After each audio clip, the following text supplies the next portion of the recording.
Beautiful Sunday afternoon in the Mile High City. Getaway day for the Rockies and Reds. The Rockies will head to Wrigley Field, take on the Cubs beginning tomorrow night. But first things first, they look to take 2 of 3 from the Reds. Kyle Kendrick will head to the Coors Field mound this afternoon. And the first batter for the Cincinnati Reds will be Brandon Phillips. He's been leading off of late for the Reds and Brian Price. He brings a .277 average into the ballpark this evening or this afternoon. And the rest of the lineup brought to you by Southwest Airlines. Book your low fare now at southwest.com. Again, it's Joey Votto in the 2 spot at 304. Then Todd Frazier, he hit the 3-run home run yesterday to give Cincinnati an early lead. Jay Bruce, Marlon Byrd, Eugenio Suarez again at shortstop. Tucker Barnhart caught on Friday night. He'll catch Sunday afternoon. Michael Lorenzen out of Cal State Fullerton will pitch in bat 8. He's a good athlete. He can hit also. Billy Hamilton, who had a big day yesterday, will bat 9th and play center field naturally. Numbers on Kyle Kendrick, and you've heard us discuss this before. Kyle, I'm sure, is well aware of this. He's got to keep the ball down, keep the ball in the ballpark. He's given up more home runs than any other pitcher, starting pitcher in baseball. One of the teams he has beaten this year, though, has been the Cincinnati Reds, and that was in Cincinnati. 7 in the 3rd inning, gave up 5 hits, just 4 earned runs in that. So maybe channel that inner Cincinnati Reds that you had when you were facing them back in May. Here's the 1-strike pitch to Phillips, and that's low. 1-1. Brandon hitting just .217 at hitter-friendly Great American Ballpark. Big surprise. He is hitting .328 out on the road. Unusual split. More RBIs out on the road than he has at home. 1 ball, 2 strikes. Still admire the way he plays the game. You and I were walking out together after the game last night, and we passed him in the hallway. He had a big smile, shook our hands, said, "Hey guys, how you doing?" And I just thought it was pretty cool. You know what? It reminds me, and we're going to talk some more about this throughout the day. Great Hall of Fame class being inducted this afternoon in Cooperstown, and we had an opportunity to listen to, bits and pieces of the speeches. And I remember John Smoltz's speech, and there's a strikeout to begin things. One of the things that stood out for me, and I didn't hear every word of it, but he pointed to Alan Trammell, and he came up with the Tigers and said, like any young player, you remember this, you're scared to death, you're in the big league clubhouse, and you're watching some guys you watched on TV growing up, wandering around. Alan Trammell came up to him, and he said, "If you need anything, I'm here for you. This is your clubhouse." And then for John Smoltz to tell that story today when he was being inducted, that shows you how much it means to have that. And Brandon Phillips is that type of guy as well. Yep, that's how he conducts himself. He's a big leaguer. And being a big leaguer is not just having the talent to get here and perhaps stay. It's also how you conduct yourself in that clubhouse, in that sanctuary, and outside the ballpark. There's a strike. 1 ball, 1 strike on Joey Votto.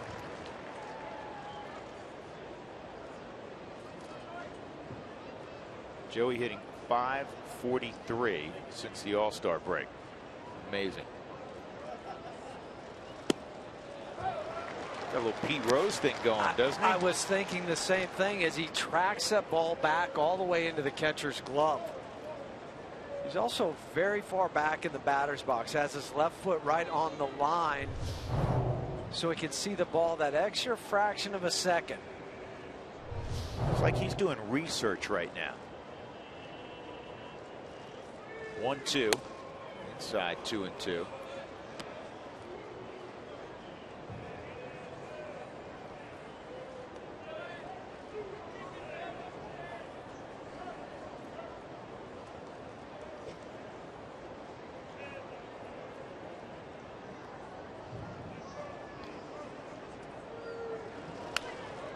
And this ball's lifted to left field.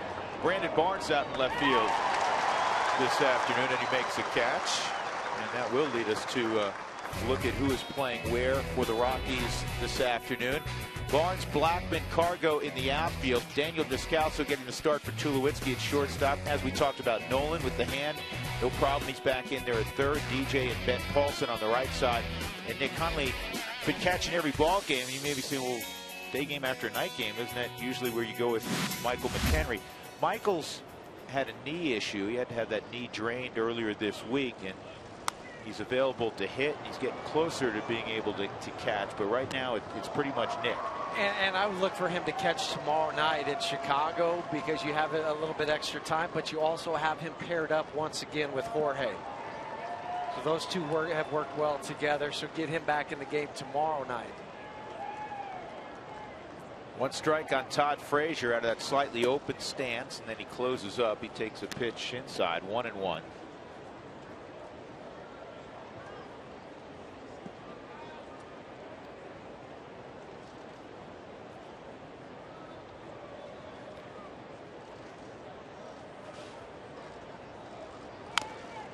Frazier pounds it foul. If you're going to be able to pitch to Todd Frazier, you have to pitch in underneath the hands where that last pitch was. And the other area is down and away from him, like a lot of good hitters. I mean, you got to pitch him in, soft away, but throw the slider down and out of the zone. That's twice now. Kyle Kendrick's kind of quick pitch, yeah, like what we saw last night from Johnny Cueto. I think all good athletes observe and take bits and pieces from other guys who've been successful, and you'd be wise to watch a guy like Johnny Cueto, obviously, who is no longer, folks, a Cincinnati Red. This is hooked foul. Johnny Cueto was traded less than an hour ago. It was the trade that was rumored last night with Kansas City, but I guess they couldn't finish the deal before Johnny took the mound. He is now a Royal. Less than an hour ago, traded to Kansas City for Brandon Finnegan, the hard-throwing left-hander out of TCU. He showed up big in the postseason last year. A couple other prospects, John Lamb and Cody Reed. Good start for Kyle Kendrick. So the Rockies will go to the bat rack and try to get an early jump on Cincinnati and Michael Lorenzen.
The Reds, Rockies won on Friday night. They fell 5-2 last night.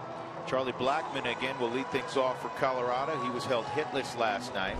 That's rare of late. He had 3 hits on Friday night. Here's the Southwest batting order for Walt Weiss, brought to you by Southwest Airlines. Book your low fare now at southwest.com. LeMahieu will bat second. Cargo 2 hits last night. Nolan Arenado will bat cleanup. Then Ben Paulson. Nick Huntley slides up to an RBI spot. Daniel Descalso 7. Brandon Barnes 8. On the hill is a very good athlete, big, strong kid, Southern California native, and he went to school at Cal State Fullerton, where he was a two-way star. He was an outfielder closer. He wasn't a starting pitcher at Cal State Fullerton. Well, that's what made him a first rounder. Didn't make many starts down in the minor leagues before he was promoted. In the air to left, Bird on the move will make the catch. No, I mean, he threw in the minor leagues only 141 2/3 innings, and here he is in the big leagues. Yeah, 49 games, only 28 starts, kind of rocketed through that system. 7-8 with a 3.08 ERA, and the Rockies saw him earlier this year. He made a pretty good start against them in a game that they won 2-1. He went 7 innings, just 2 hits allowed. Got a live fastball, 94 miles an hour. Slider about 86, changeup and curveball. The Rockies were combined 2 for 18 against Lorenzen. Yeah, he was very impressive when the Rockies saw him in Cincinnati. That's kind of a tough transition when you're the closer in college and then come to the big leagues, and now you're a starter a year and a half later. Really amazing, because you got to lengthen him out. You have to, teach him how to conserve energy, so to speak. I mean, when you're trying to get 3 outs, you can go 100 miles an hour. Certainly different when you're trying to stick around for 6, 7, 8 innings. So prototypical pitcher's body, 6'3", 205 pounds. Probably put on a few more pounds since he was signed. Talking to Brandon Barnes, who knows him a little bit, he said, "This dude is ripped." You know, Barnes, he goes, "This guy's ripped." I mean, he is. He goes, "You can't tell with the uniform on." He goes, "He's like sculpted." I can just hear Barnesy saying it in that voice too. 3-1's low, and that has been an issue for Lorenzen. He is walking a higher number of hitters than Cincinnati certainly would like. So with 1 out, DJ jogs down to first. That'll bring up Cargo. Here the Reds defensively. It's Burr to get in left field. Billy Hamilton in center. Jay Bruce in right. Frazier, Suarez, Phillips, and Votto. Tucker Barnhart behind the plate. Reds are off to St. Louis after the ball game today. Cargo, the only Rocky yesterday who had a multi-hit game. He had 2 hits and 4 at-bats. Way inside. Cargo's average now sitting at a season high 264. Think about where he was. He was, for a while there early on, he was down into the 180s. 203 back on May 20th. Just going back in my book to see what some of the low marks. He's sat at 200 for a long time. 192 on the 15th of May. And now up to 264. And you think about it, as gifted as he is, not inconceivable that he doesn't end the season, 290. Who knows? I mean, if he really goes off, he could get to the 300 mark, but certainly, 280 plus. 3-0.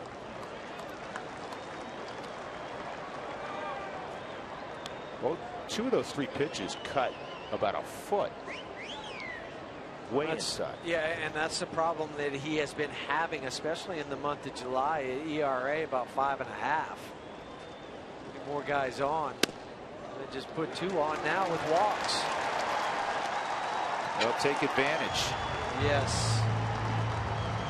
So back-to-back walks with 1 out. Arenado coming up. We're going to get an early meeting at the mound. Jeff Pico's coming out.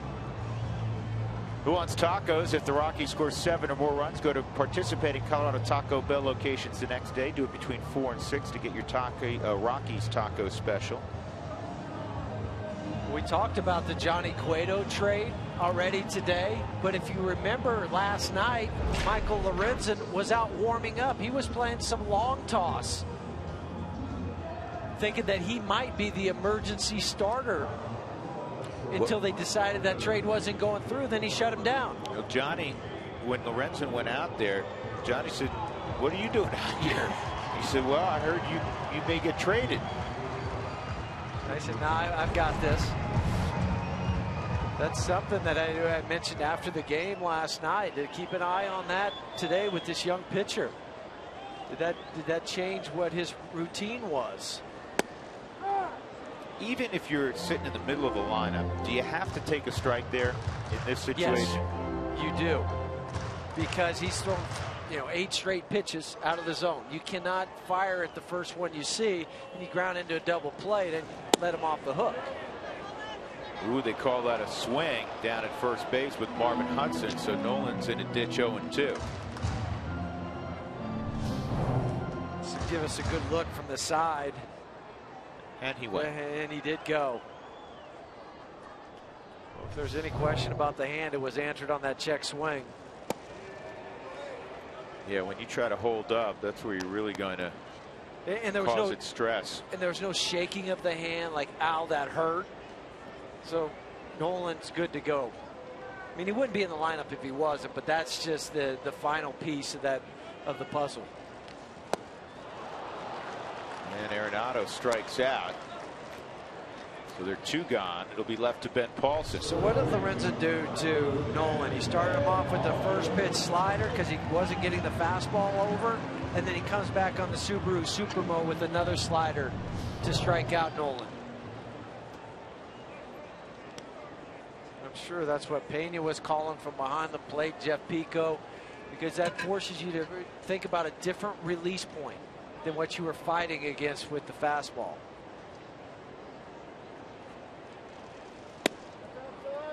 Outside on Ben. Asked him if he was looking forward to any of the induction speeches, and it was on in the clubhouse. A lot of guys were watching. He said John Smoltz, and that makes sense because he grew up there. This ball to left center field. This could score both off the top of the wall on one hop. Coming home's Cargo trailing. DJ LeMahieu to third with a stand-up triple. Ben Paulson, 2-0 Colorado. Third triple for Paulson, and the key was that ball took a hop and hit the very top of the fence and did not go out of play. It got caught underneath that yellow padding out in left center field.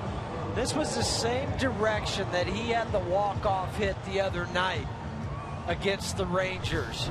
He takes a ball that is away from him, running, and he stays on it off the sweet spot of the bat. It just has that extra carry, allowing Cargo to score from first and Ben to go all the way to third. Nick Hundley at the plate. And Nick hits a high fly ball to Bird in left. That'll end the inning, but the Rockies take advantage of some wildness from Michael Lorenzen, and Ben Paulson drives in both LeMahieu and Cargo with a booming triple to left center. After one, it's Colorado 2 and the Reds nothing.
Here at the ballpark. Let's get you a Toyota Talk Instagram photo from the Rockies. First time he was able to hold his bobblehead, which I also have in my hands. It's got the Gold Glove on it. You see the stance.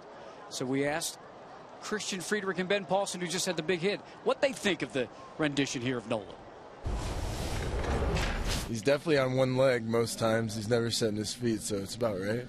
And the glove is definitely nice and fancy. His eyes look a little weird, but no, that's Nolan. Yeah, I like the glove too. The guys just got the eye black, you know. It's the stance, pretty realistic. There's not much to be critical anymore of the bobbleheads. They're pretty sweet. Hey, Mark. Also, I noticed last night the purple pinstriping on the uniform. It's on there, yeah. Purple on the spikes. It's real. What's wrong with his eyes? Yeah, they're looking up a little bit, sort of like, you know, he'd be throwing it over the first baseman's head, but you know, Ben just made mention of those. Yeah. Yeah. You know, you talk to Ben all the time. He's got something to say. Ben is an interesting person, very interesting person, great kid. 1 ball, 1 strike on Tucker Barnhart. Excuse me, Jay Bruce. We'll get to Tucker Barnhart in a moment. Jay Bruce, Marlon Byrd, and Eugenio Suarez against Kyle Kendrick. Shift is on. Here's the 1-1, and that is hooked foul. One of the issues for Kyle this year, everybody knows about the home runs. His ground ball percentage is the lowest it's been in his career. It's down around 40%. And, you know, top flight ground ball pitchers, which he has been in the past, are around 50% of the balls in play are going to be hit on the ground. This year, you know, it's down 10 percentage points from where you'd like it to be. And then the line drive percentage is at a career best. It's above 27%. And that kind of leads to everything being the numbers what they are for Kyle in his career. He's been more of a 1.5 strikeout to walk ratio guy. Ground ball to fly balls is different. You got a man there. Line drive, but right at DJ LeMahieu. 1 out. That'll bring up Marlon Byrd. Rockies fans, join in on the conversation. We invite you each and every day. Send us your comments or photos. Utilize Twitter, Instagram, or Facebook. And also make sure you use the hashtag Toyota Talk. Well, Cincinnati Reds wish Johnny Cueto all the best. Big thank you. I mean, this is the only organization he's known. Second over the last 5 years in ERA. Bird hits it in the air to right center field. Carr going Blackman. It'll be Charlie. Johnny Cueto second. We discussed this last night. Second in baseball to Clayton Kershaw over the last 5 years in ERA. I don't know if many people would realize that. No, I don't think so, because he doesn't get some of the publicity. The guys in that dugout know what he's meant to the organization. But the 3 guys they got back, Finnegan's 22 years old, as you mentioned. He was their top pick of the Kansas City Royals, 17th overall last year. He's going to go to Louisville. Reed, the 22-year-old, was a second-round pick in 2013. He's going to go to Double-A, and then Lamb was a 5th-round pick in 2008. He's going to Louisville. So they're trying to restock some of their minor leagues with some arms, and they got them at 3 left-handers. 0-1 on Suarez, and that's nicked foul. 0-2 on Suarez. Here's something else to keep in mind with Cueto's terrifically low ERA. He doesn't pitch at Dodger Stadium or AT&T Park half the time. He's pitching at a place where a lot of runs are typically scored, Great American Ballpark. He showed it last night what he can do. I don't think a ballpark matters to him. A setting matters. He blocked all of that out last night when he went out and pitched like he did in 8 innings. He's going to pitch in a good ballpark. Kauffman is a fair ballpark. I don't think it trends enormously one direction or another. This is line to center field, so a base hit for Eugenio Suarez. Walt Jocketty, who used to work in the Rockies organization many moons ago, one of the most respected GMs in the game, is with the Reds, and he had a press conference after the announcement of the Johnny Cueto trade. It's difficult, but you know, we're in a situation where this is the best thing for our franchise now. We got 3 left-handed pitchers, quality left-handed pitchers that we think very highly of. It was tough for Kansas City to give all 3 up, but we finally, in the end, were able to do that. There was a lot of interest, obviously, in Johnny, and we felt that this was the best value we could get from him. I know it's a good trade, but I'm very sad. You know, I'm very thankful to my teammates, to my fans, and my coaching staff. I'm very sad. It's a very emotional time for me, and but I understand that it's part of the game, and I'm just excited about my next step.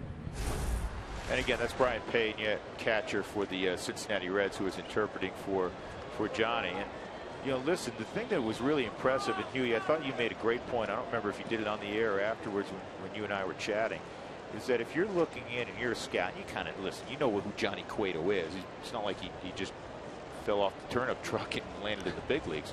But to go out when it looked like he was going to get traded at 6 o'clock last night and throw 8 shutout innings and seemingly do it as if there was nothing else going on around him, that certainly shows something also. I think it just cemented everything that you already knew about Johnny Cueto. And that was the final straw. They said, okay, we got to get this deal done, because if he can go out and do that, he's not going to be distracted come playoff time or down the stretch. There's not going to be any sort of hesitation to run him out there. And you look at Cueto, he came up in the system. I mean, he started down in the Dominican, playing for their team in the Dominican Summer League. And then it was the Gulf Coast League, Sarasota, AA Chattanooga, Louisville. He's basically come up as a kid, and now he's leaving as one of the best pitchers in the game. And he has 3 starts in the postseason. In the division series, 2010, 2012, he had a start each. Obviously, the Reds didn't move along, but he has pitched well. So I don't think he's going to be, as you said, intimidated by being on that kind of stage.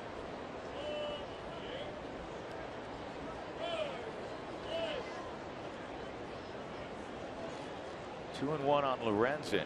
Again, this is not your ordinary pitcher because of the fact that he was an All-American swinging the bat at Cal State Fullerton as an outfielder. See from the swing that he has an idea. Hitting 240 on the year. 6 for 25.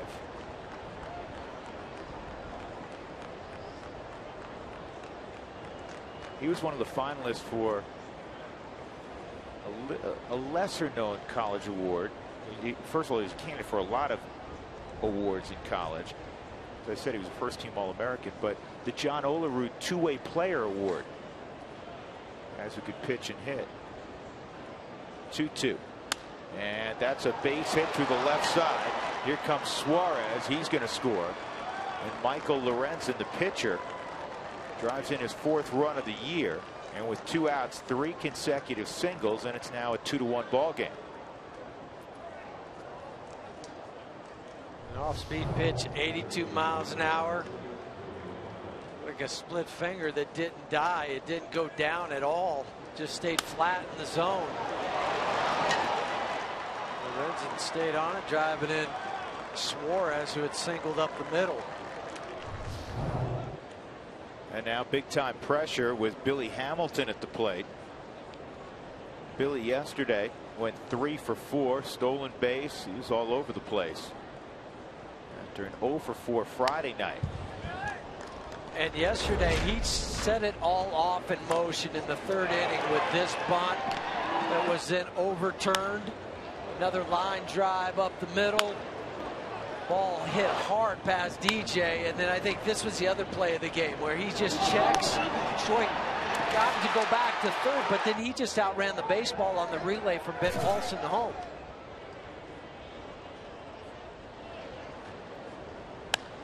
And Hamilton hits this in the air to Cargo. Wins got it a little bit. He'll make the catch. 3 straight singles produce a run for the Reds. Middle of 2, the Rockies leading 2-1.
Sports is brought to you by your hometown Toyota stores, Let's Go Places, and by Southwest Airlines. Book your low fare now at southwest.com.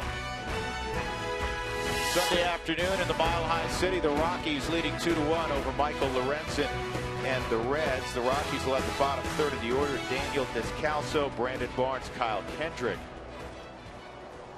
And how about this? Number 30, Mike Trout goes to the opposite field for his big league leading 30th home run of the year. The Angels just tweeted that out.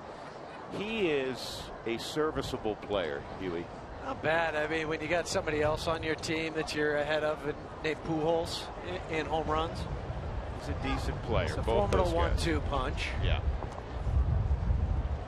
They have a chance at starting for other teams in the big leagues too if they were on other clubs, not just the Angels. Well, they've tied the Houston Astros first place in the AL West. He really falls under that category. He is a freak show. He is. I mean, he's the type of guy that you'd pay to come watch every time he was playing. And you don't go to the hot dog stand to get something to eat when he's at the. Yeah, you know what? And listen, he can beat you with his glove. He obviously can beat you with his legs. And he's on pace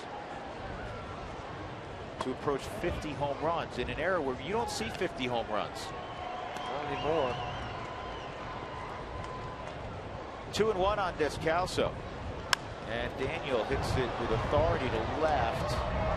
But it's out of play. All of a sudden, Jeff, the wind is really picked up. It's blowing hard from left to right. This is hot dog wrappers and such blowing around. It was a glorious morning. No clouds in the sky when he got down here. Neither team took batting practice out on the field, which is not unusual for a Sunday.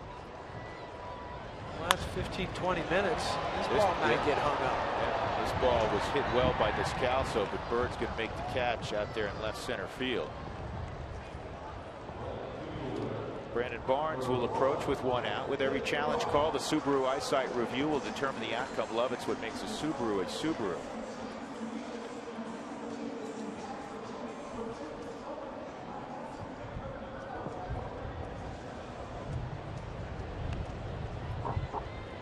Barnes is a guy, you just saw Walt Weiss. He loves to start him day game after a night game. Because you remember, Huey, sometimes the mind may be willing, but the body's dragging a little bit. If you get a short night's sleep, you're right back to the ballpark, trying to fire the muscles up. And Barnes, you don't need to pull the choke with Barnes. I mean, his engine's going to start right away. Or say, hey, why don't you go ahead and go get another cup of coffee? Don't make it decaf this time. It's all right. You can have the full leaded. For him, it's fully leaded all the time. He's ready to go. Yep. He's facing a guy, same part of the country, two Anaheim kids.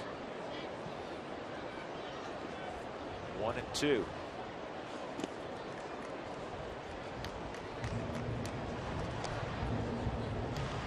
Lorenzen was the 38th overall pick in the 2013 draft out of Cal State Fullerton.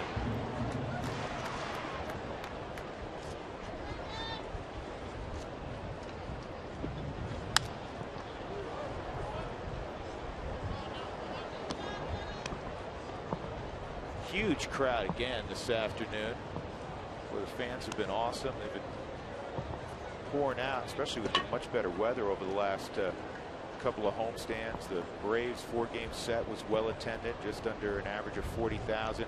Last night, almost 42,000 in the ballpark. And I took a look around the league. That was the great attendance everywhere in baseball last night, as it should be. Middle of the summer, Saturday night. And the Rockies had the third highest attendance last night in baseball. Only St. Louis and Seattle had slightly larger crowds. Already on this homestand, a couple, as you said, over 40,000. That is just foul. 43,000, 12 against the Texas Rangers. Yep. Two people shy of 42,000 yesterday, and this one looks even bigger. Yeah, they're all the way up to the top on both sides of the first and third base side. That's toward the middle of the diamond. Suarez gets there. 2 outs.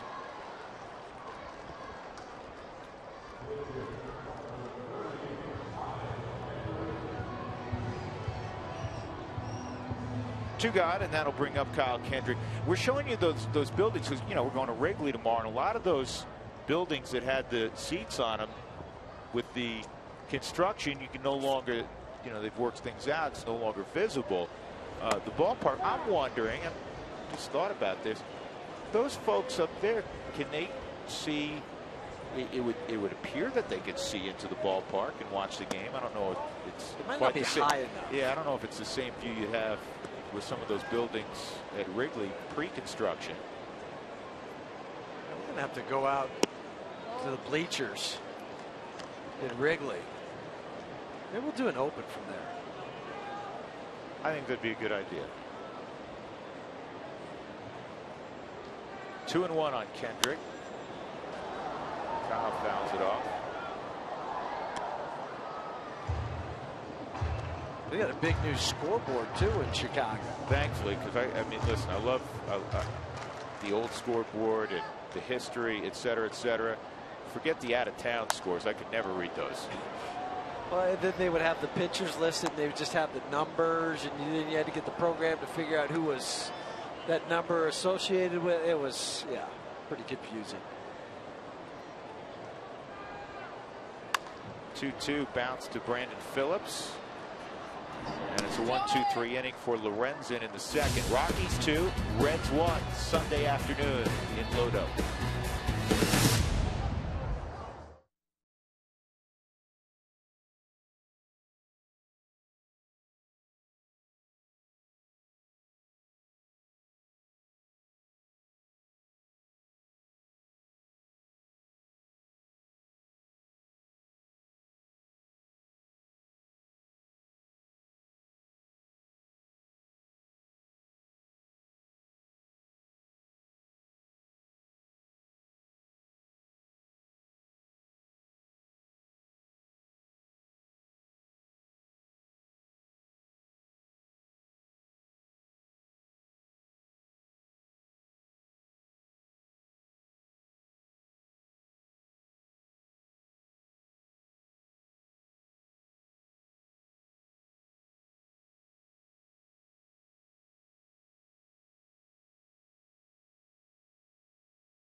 My favorite hamlet in America, and it is quite an afternoon.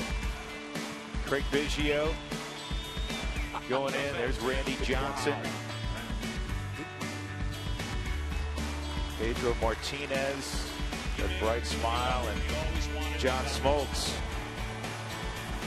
One heck of an offensive player, one of the most versatile players in the history of the game. When you talk about Biggio, catcher, second baseman, center fielder, and then three dominant pitchers. In the case of Smoltz, he did it for many years as a starter and then became an elite closer as well.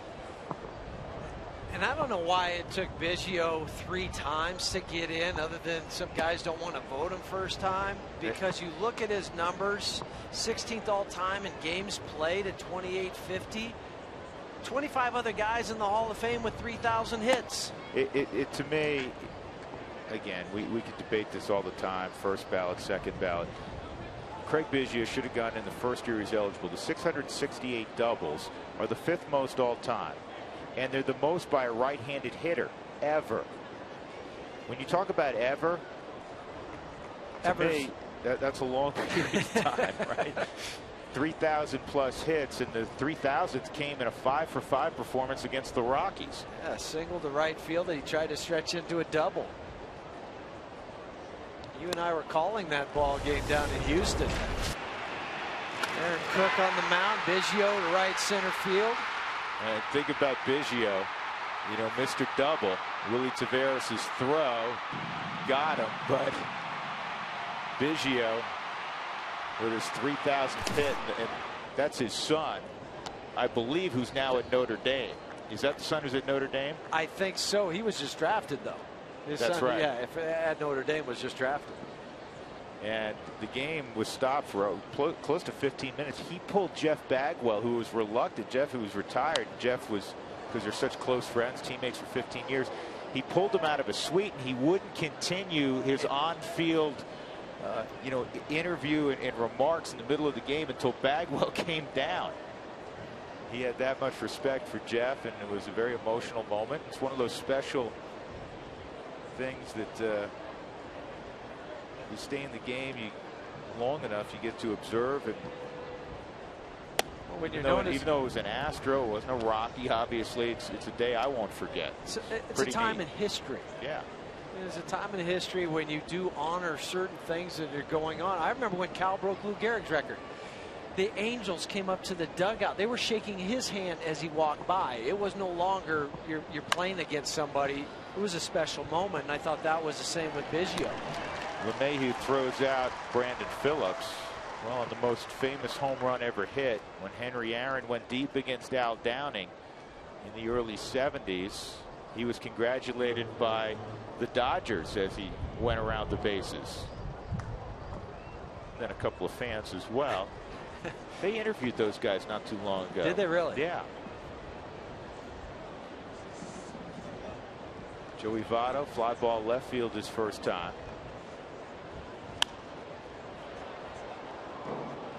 Biggio is a hard-nosed guy. You know, Todd Frazier, who's on deck, very proud of his New Jersey roots, Northeastern roots. And for baseball players, you know this from playing for so long, and you're from a warm weather climate, Sedona, Arizona. And there's so many Californians, Georgians, Floridians, I should say, Texans in the game.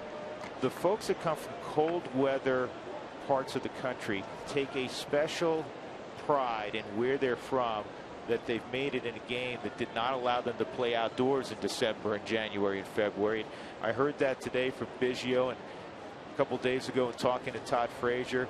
You know, he is proud that, you know, he's from the Northeast, and he in fact turned down an opportunity to play collegiately at Clemson, stayed at home at Rutgers. Because they're proud of their heritage, but it is harder when you're playing in a cold weather spot. Wyoming was that way for me. You're playing games where it's snowing sideways and you're trying to hit a baseball. Yeah, you know what? And in fairness, you're right. I mentioned where you grew up, but you played collegiately the last couple of years in one of the coldest places in America. Exactly, and the wind blowing, but that's what drives you at some point.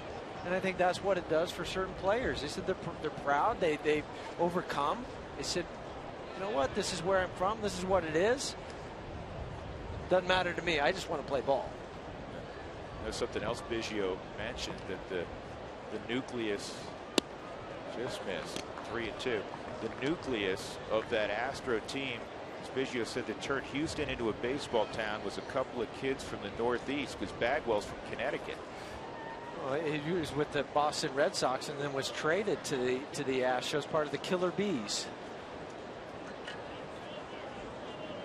The first player to go in the Hall of Fame as an Astro. Craig Biggio. Congrats. Bagwell shouldn't be far behind. No, he should.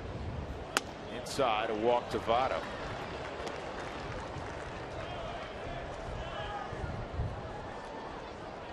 Well, also going in this afternoon, it's a great class. John Smoltz. He's the only pitcher in the history of the game to win more than 200 games and also save more than 150 games. The comparison's always with Dennis Eckersley, who's a Hall of Famer. And Smoltz, very adaptable, and he kind of personified those great Atlanta teams and the pitching staff in particular, because, you know, with Glavine and Maddox, they were great at their craft, but they were wonderful competitors and really good athletes. Did you ever think you would see something at the bottom of this where it says the first pitcher to have Tommy John surgery, then elected into the Hall of Fame? But that's how far that surgery has come, that you can come back and still have a Hall of Fame career. there will be many to follow, you would imagine. You would think so. For a kid that again grew up in a warm weather or a cold weather spot in Lansing, Michigan.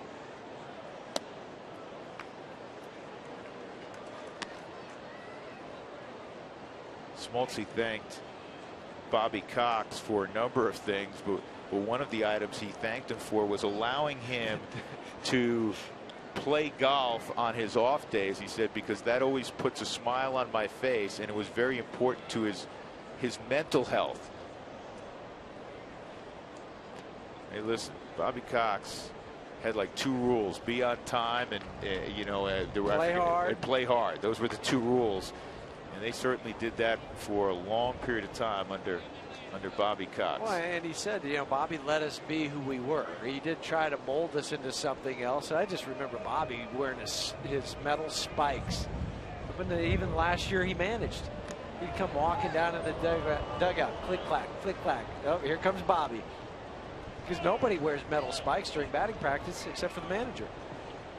Yeah, this was a pretty close play. You don't usually think of plays being reviewed if the runner at first doesn't hit the dirt, but Votto went in standing up, and I think Paulson felt like they may have had him because he got him on the hand. You know why? His foot. He might have blocked that with his foot. No, they're not going to look at it, and it's fouled off, and it's 1-2 on Frazier. And that's always that's a close call for Brian Jones, the video coordinator, because do you want to do it in the 3rd inning on a play like that at first? And maybe you say I'm not sure it could get overturned, but Brian has to do what's best for the club. Maybe save that challenge.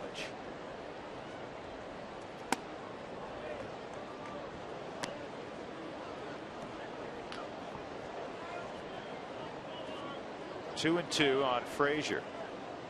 A little comeback or his first time up.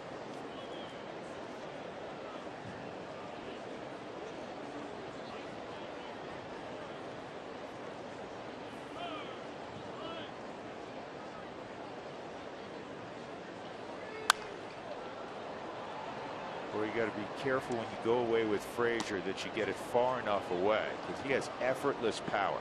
And he hit the one opposite field last night over the auxiliary scoreboard for his 100th home run of his career.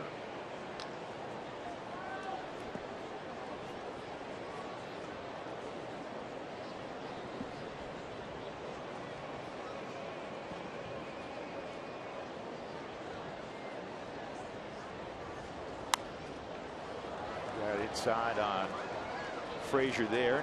Remains 2-2. Rockies got 2 in the first, 2-1 lead in the top of the 3rd inning.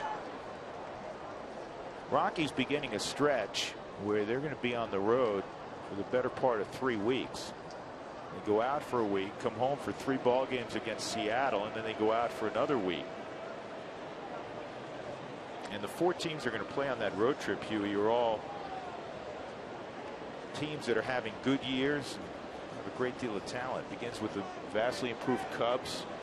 Then you go to St. Louis. They have the best record in baseball.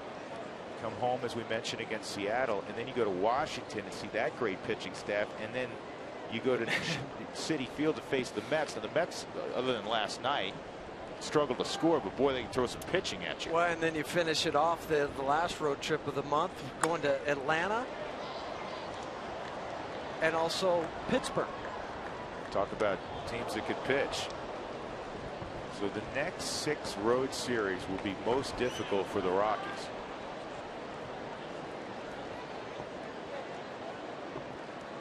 You have to find yourself back in that place they were at the start of the season, where they played so well on the road, won the first 6 road games this year. First things first, trying to beat the Reds here on a Sunday. That's outside 3-2.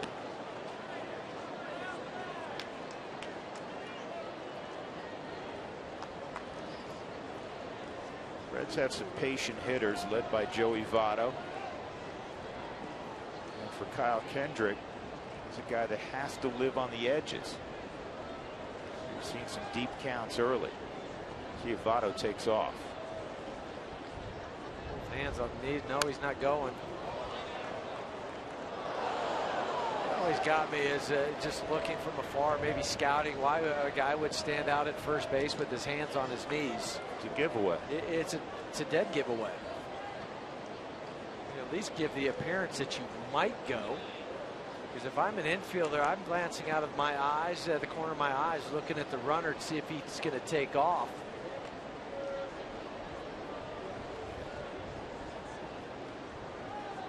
He goes this time, and it's fouled off again. And that was different because he had one hand off of his right leg, the other one's still kind of on there. The pitch before, both of them were locked down on the knees.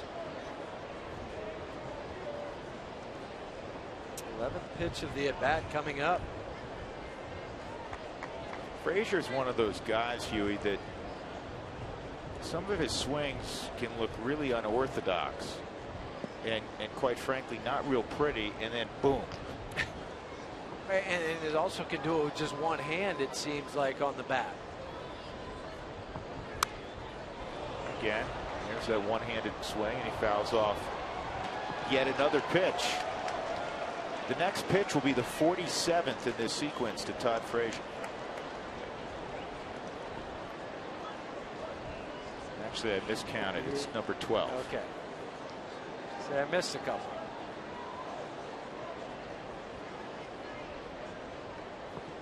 Votto not going, and that's ball 4. So back-to-back walks.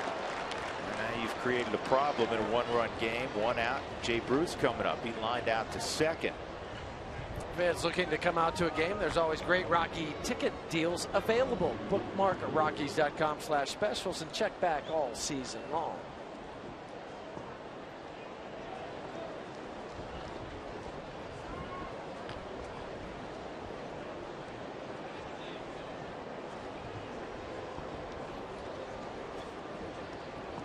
The Rockies will put Descalso virtually straight up the middle.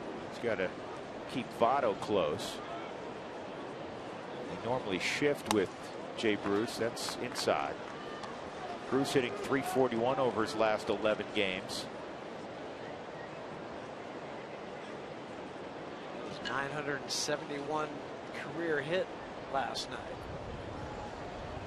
He had the slow start, but since mid-May he's hit over 300. In fact, that's the 9th best average in the National League since mid-May.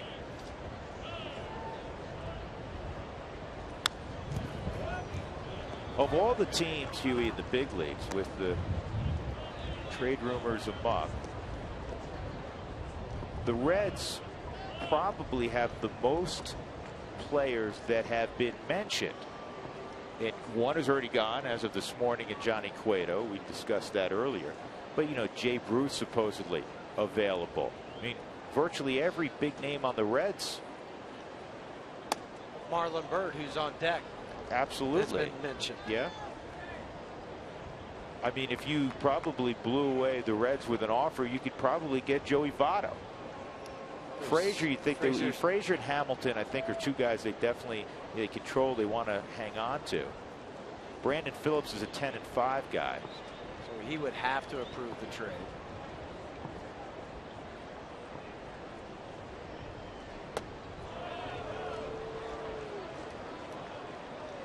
Three balls and a strike now on Bruce. Kyle wanted to check down to third with Bob, and now they are going to finally. Bob doesn't even acknowledge that they're checking, so you stay 3-1. You never get a strike call if there's been a 15-20 second delay. 10-second delay, no. Because from an umpire standpoint, I think he'd feel like he's showing up. And he did not go. The home plate umpire. Here's the 3-1. This ball hit well to right field. It's got a turn foul. It is a home run. It hit the foul pole. Right off the foul pole. 3-run shot, Jay Bruce, and those walks become that much more painful for Kyle Kendrick as he gives up another home run, and now the Reds are out in front 4-2. 16th home run for Jay Bruce, 107th for the Reds. And the 25th given up by Kyle Kendrick. You have the walks to Votto and Frazier, and you have to come in, you don't feel like you want to walk another guy. And Jay Bruce has done this a number of times. Just keeps climbing up the list of Cincinnati Red players with home runs. 198. That ties him with Barry Larkin for 9th all-time in Reds history.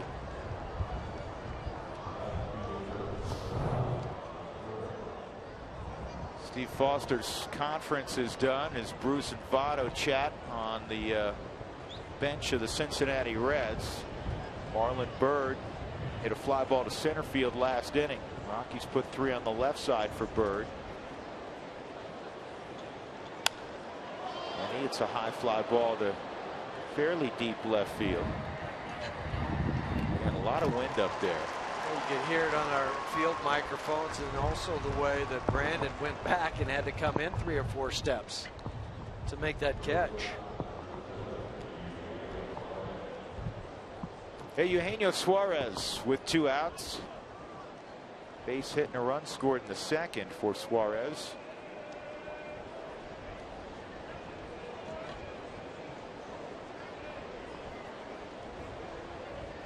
Suarez was a switch hitter, and he's given up hitting from the left side. Most of the time with switch hitters, you see guys drop the right side. More practice left-handed. Remember, Ryan Terrio was just hit right-handed when he was at LSU, and then when he got into pro ball, they tried to make him a switch hitter, and he did it for a while, and then he just said, I don't want to do it anymore, and that's when his progress took off, and he became one of those everyday guys in the big leagues. Now ball to Nolan, and that'll end the inning. 3-run home run, Jay Bruce, and the Reds lead it 4-2, middle of 3.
Walt Weiss. Walt was the 11th overall pick in the 1985 draft, and the guys have been talking about John Smoltz going to the Hall of Fame. That year he was picked 574th, but Walt played with him in Atlanta and had a lot to say about John Smoltz.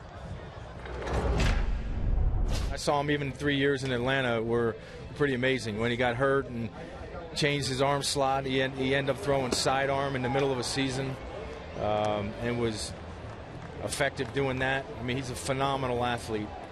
You guys were talking about that, and he said that he plays golf with Tiger Woods, and John Smoltz goes out there thinking he's going to win the round. Charlie Blackmon's at bat. They have the same agent. Charlie's played basketball with Smoltz. That's the kind of athlete he is, and you've been talking about that. Yeah, he was a phenomenal athlete. You think about Glavine also, who preceded Smoltz into the Hall of Fame. Glavine was drafted in the NHL as a goalie. They were not one-trick ponies. And a line shot just off the top of Brandon Phillips' glove. And the ball's in no man's land. And Charlie a long stride into second with a double. Boy, he's a hard-playing son of a gun, isn't he? A lot of fun to watch. This was the old top spin line drive for the 16th double this season for Charlie. More of a single, he turns it into a double with just pure hustle. Off the glove of Brandon Phillips, slows it down. He's trying to get up there. Just couldn't secure it in the webbing on the Subaru Supermo. And I like the way Charlie cut that bag at first base. He had already created the angle to get to a direct line going into second. You can't get to first and then decide, hey, that's where I want to go. It's decided before you get to first.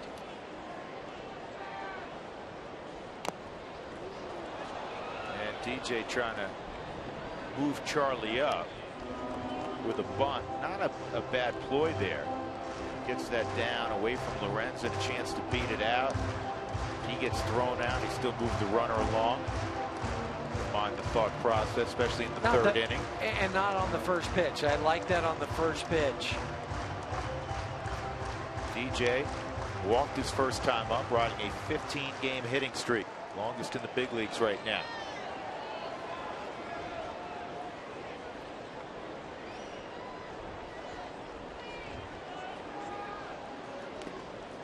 Showed bunt again. It's a lot of pressure on the third baseman and the pitcher and their communication. Frazier's in on the bag at third, about 88 feet away, and he's got to angle his body, turn it to the side to see, well, if that runner takes off, do I go get the bunt? Pitcher going to cover over towards the line.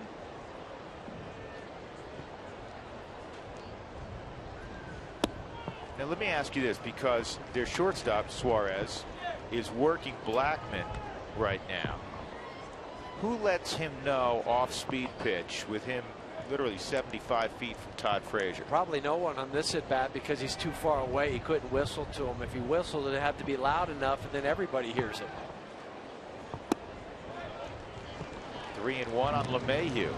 Remember, Lorenz had walked LeMahieu and Cargo back-to-back in the first inning.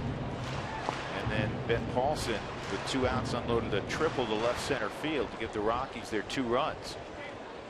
He has struggled with command at different times this year. This is chopped over the mound. Suarez goes the only place he can go with it, and Blackman moves up.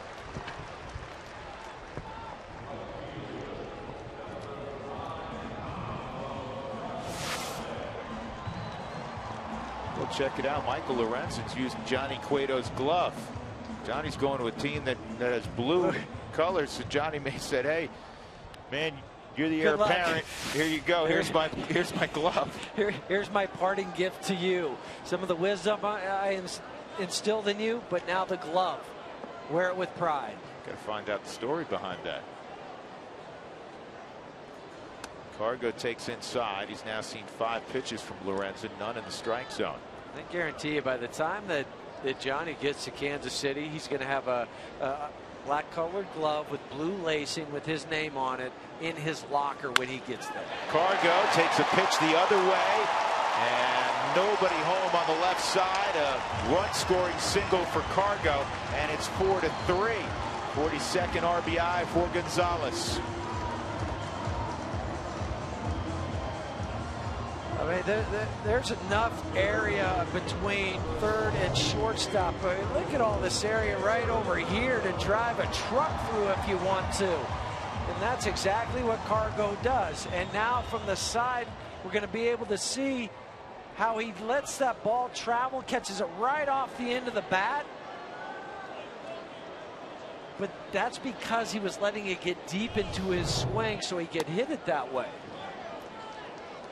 And that's what guys, when people talk about the shifts, they always talk about, will the offensive players counter the shifts? Cargo intelligently and with intent, as you described, countered the shift. every hitter, when they step in that box during batting practice, their first round, they're trying to hit the ball the other way. So you practice it every single day, and now when it comes into the game, you see the shift, you see that big opening. I'm going to hit it that way because I worked on it during batting practice. Don Mattingly talked about it. I talked to him during spring training early in the year. He said, Huey, he said, you've got to figure out a way, if you're a hitter, to not hit into that shift. Go ahead. If they're giving it to you, take it. And Donnie would do that. He would, wear out left field as well as pulling the ball to right field. Nolan struggled with that slider from Lorenzen. Hasn't picked it up. It's 1-2. Nolan 7 for 18, a couple home runs against the Reds this year. Cargo with 1 out at first.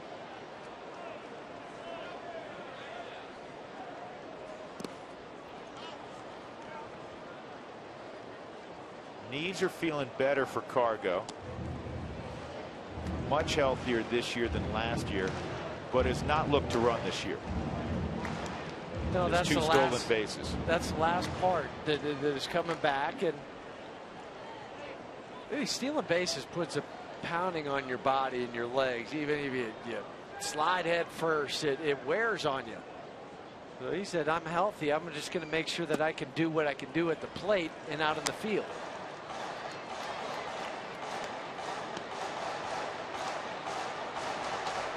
Three and 2 on Nolan Arenado on Arenado bobblehead day at the ballpark. If Cargo moves here, he is, and it's fouled off.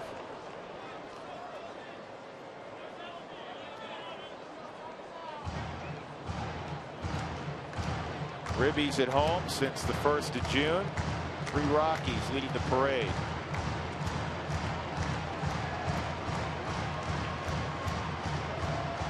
Wondering about Troy for today. Troy, it's just a scheduled day off. There's nothing wrong with him. Just one of those Sundays. And Walt talked to him a couple days ago. Said, I'm going to give you the day off. Cargo moving this ball line to deep left field, way back and gone. 2-run home run, Nolan Arenado, and the Rockies retake the lead 5-4. First home run since June 28th for Arenado.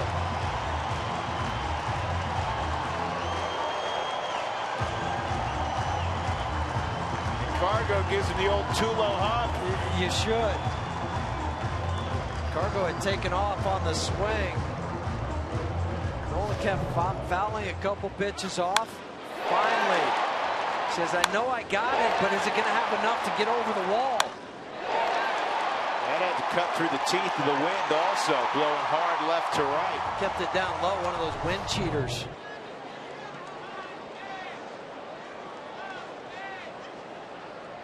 $25 home runs.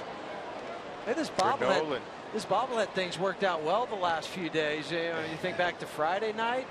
Whose bobblehead was it that night? Charlie Blackmon. Whose bobblehead today? That man right there. You're right. Got to keep this theme going. This ball's lathered to right. Take a good look. You won't see it for long. Ben Paulson goes second deck. Have a day, Benny. 2-run triple and a solo shot. That means he's halfway to the cycle and he's got the 2 hardest ones out of the way.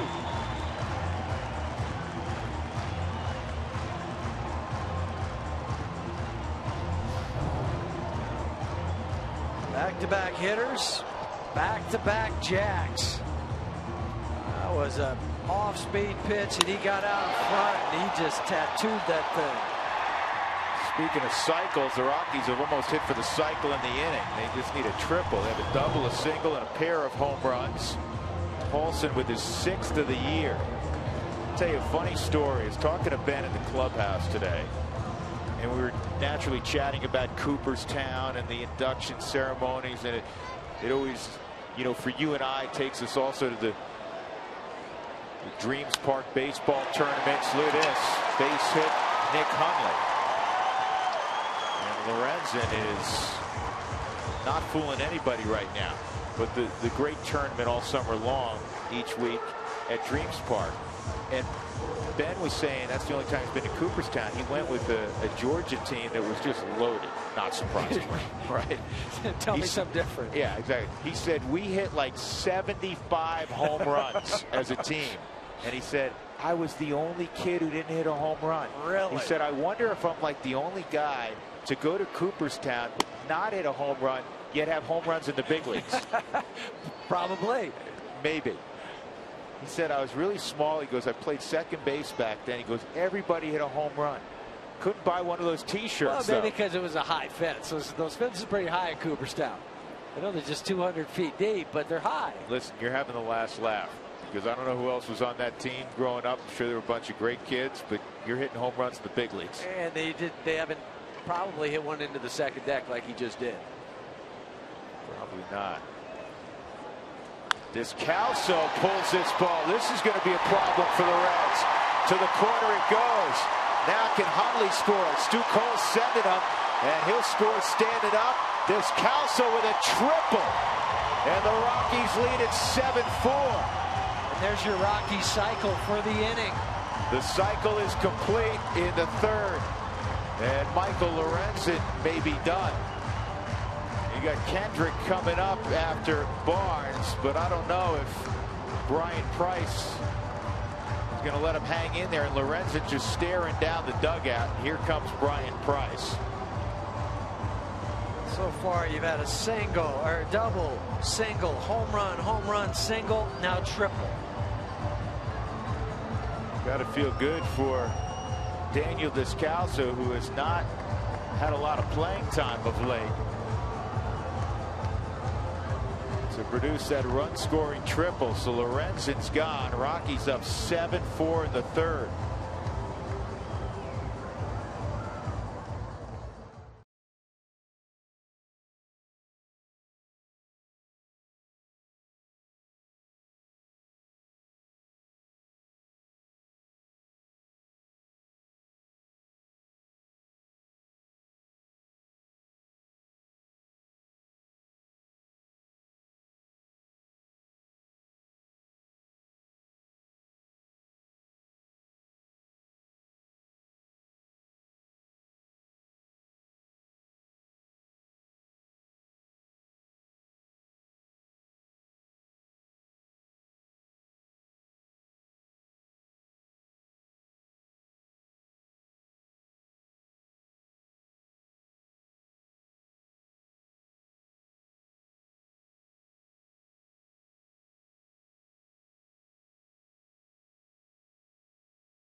They're now up 7-4. They entered the frame down 4-2. Still just one out. We get tacos. That's right, folks. The Rockies have hit the magic number of 7. Don't forget to go to your participating Taco Bell location tomorrow. Do it between 4 and 6 to get your Rockies taco special. Live Moss at Taco Bell. The last pitch that Michael Lorenzen threw was a slider. It was just flat. Daniel pulls it down into the corner. And trucks all the way from home to third. For his second triple this season. Also scoring Nick Hundley at single to right.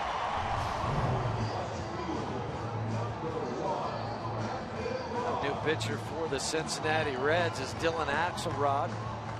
Made his season debut on Tuesday in the Reds 5-4 loss at Chicago. He pitched a couple innings there down in Louisville. He had been a reliever or starter, kind of bouncing back and forth. He's one of the two guys down there that can go long in terms of relief, middle long haul relief. Brandon Barnes against the infield in with Descalso at third. You have a different type of pitcher than you saw on Lorenzen. Lorenzen was 94 with some heavy sink. Axelrod's about 89, maybe 90. A lot of sliders. Good eye by Barnes, and he's in a hitter's count, 2-0. Brandon bounced to short his first time up.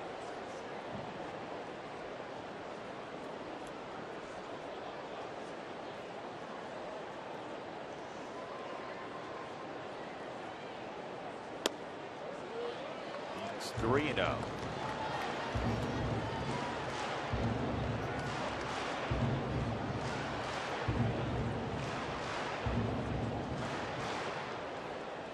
Give Turn him down. Yeah. Just thinking in this situation, pitcher on deck, let it fly if it's there. You could tell body language wise Brandon was taking, but it didn't matter. It's way outside.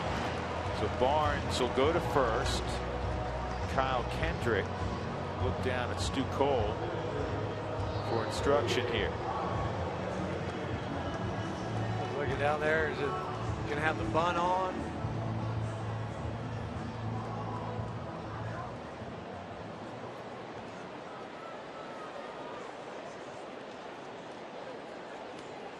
Tell you what, you got athletes on both corners.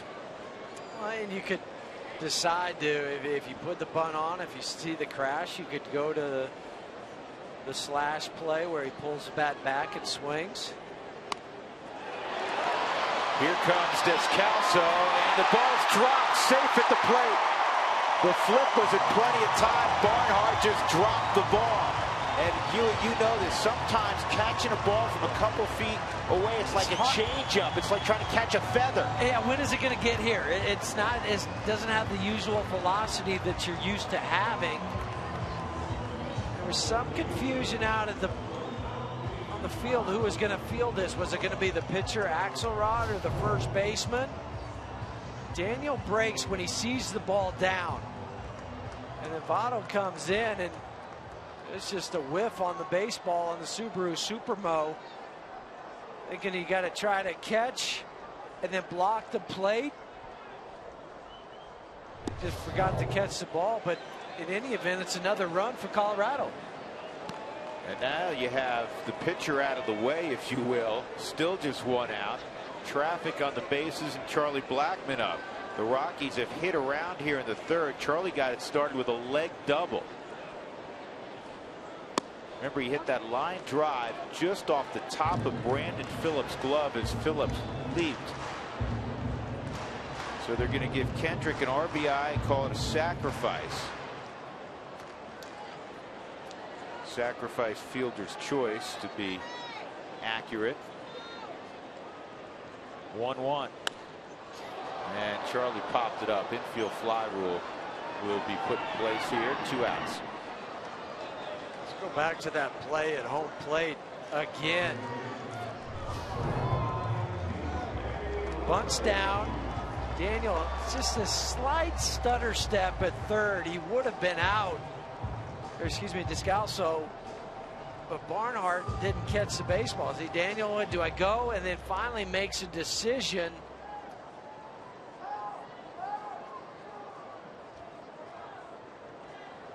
Slides in, out and around. Barnhart didn't catch it. Swiped him and had no baseball. Daniel also, I don't know if he touched home plate with the hand. He went back and stepped on home plate. But I think he did with maybe just his last 2 fingers, because it had already been called safe. You don't see another sign from home plate umpire Hunter Wendelstedt. So he had already called him safe, saying he did touch the bag or the plate. 1 ball, 1 strike on LeMahieu.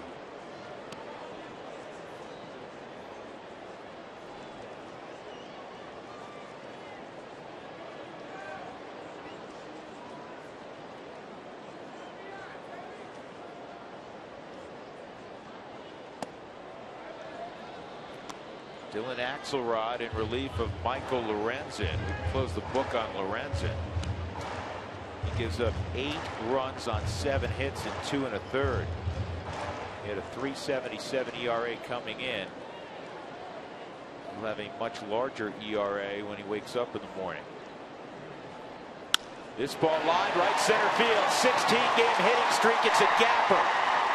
1 run is scored. And Kendrick gets the green light. Throw to the plate. Not in time. 2-run double. DJ LeMahieu. The Rockies have hit double digits. We're only in the 3rd inning. Brought their hitting shoes today. I guess so.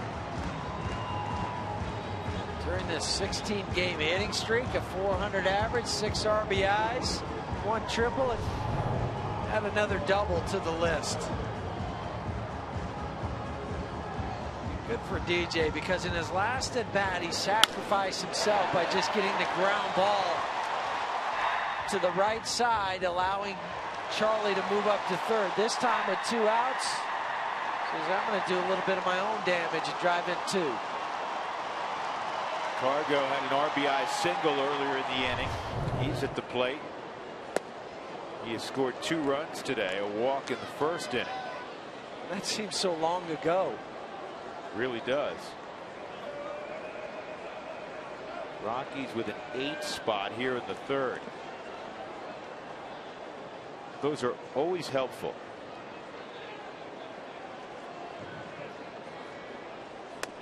Side on Cargo. The other helpful thing too is you have Kyle, who had to run the bases, have a chance to get in the dugout, get some water, Gatorade, sit down for a moment to catch his breath.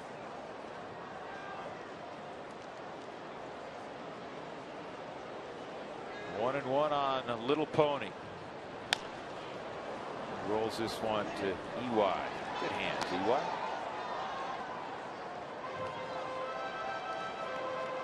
Well, this individual tweets in when you catch Nolan Arenado home run ball.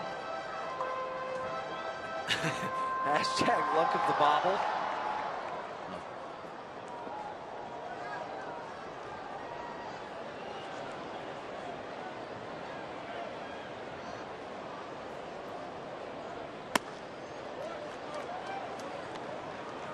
Cargo hit the 2-run, or excuse me, Nolan Arenado was on deck, hit a 2-run homer after Cargo was up, and then Paulson hit a home run.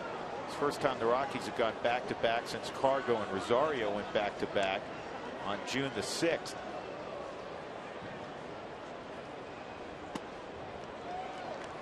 Three and 2.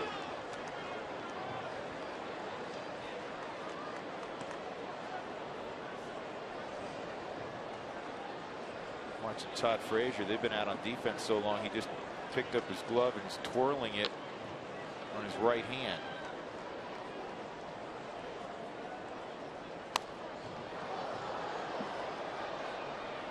Your legs become heavy. You have to move around. You have to think about something else.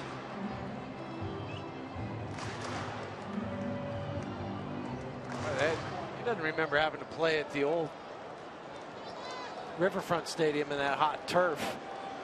You have one of those long innings. Another 3-2. Cargo drives it high in deep center field. Way back and gone. 2-run smash. 17th big fly for Cargo. And the Rockies have a 10-run inning.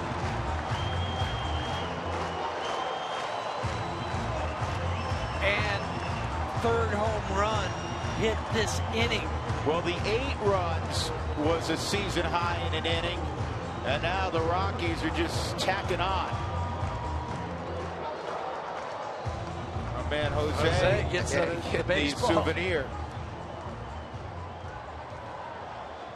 Just a glorious swing from Cargo.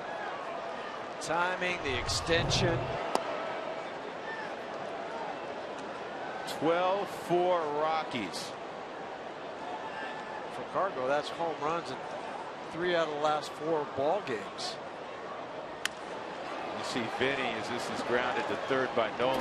Vinny has that beautiful smile of his on the face. He's walking around the dugout. He says, fellas, that's how the Bombers used to do it. That's a bomber inning. It was indeed a bomber inning. 2-run shot from Nolan. Ben Paulson goes second down. And then late in the inning, Cargo, 2-run shot to one of the deepest portions of the yard. 12-4 Rockies.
A while for the Rockies in that third inning. They scored 10 runs on 8 hits. They hit 3 home runs. They hit for the cycle in the inning. Descalso had a triple. There were doubles. There were singles. And there was a lot of heartache inside that Reds dugout. 12-4 as we go to the 4th inning. Kyle Kendrick. Last time he was on the bump about a half hour ago, he trailed 4-2. Tucker Barnhart with a base hit, leading things off in the 4th.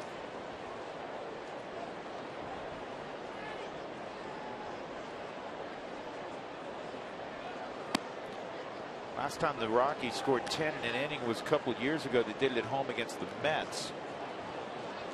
April of 2012. The club record is a dozen. I remember this game also, Huey. That was July 30th, 2010 against the Cubs. That was the game. Wasn't there something like a bunch of extra base hits in a row, or 10 straight hits, 12 straight? It was something ridiculous. Doug's going to let us know officially. The Rockies, they had that inning, and it was like line shot after line shot to the gap. It didn't matter what type of pitch it was. They were just hammering it. There's a base hit for Barnhart. That's right. They set a major league record in the 8th inning with 12 consecutive hits, and most of them were extra base hits.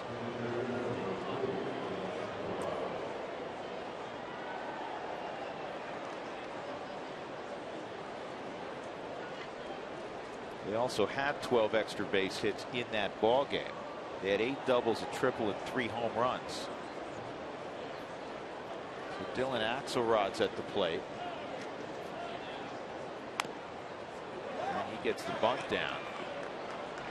Paulson goes to DJ for the out.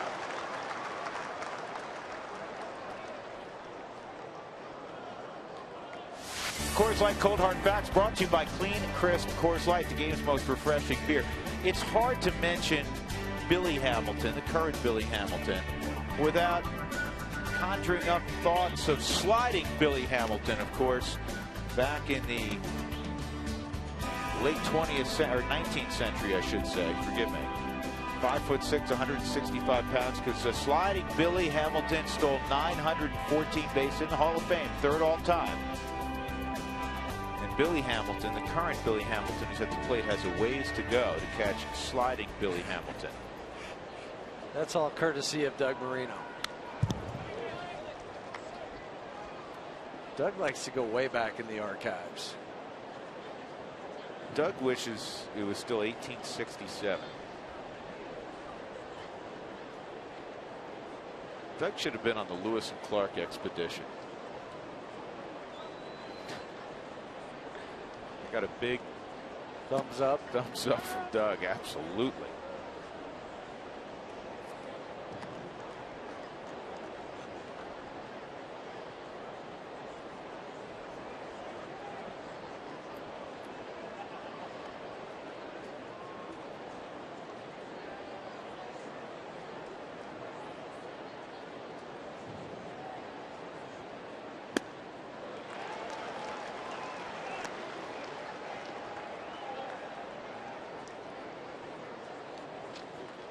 One and two on Hamilton.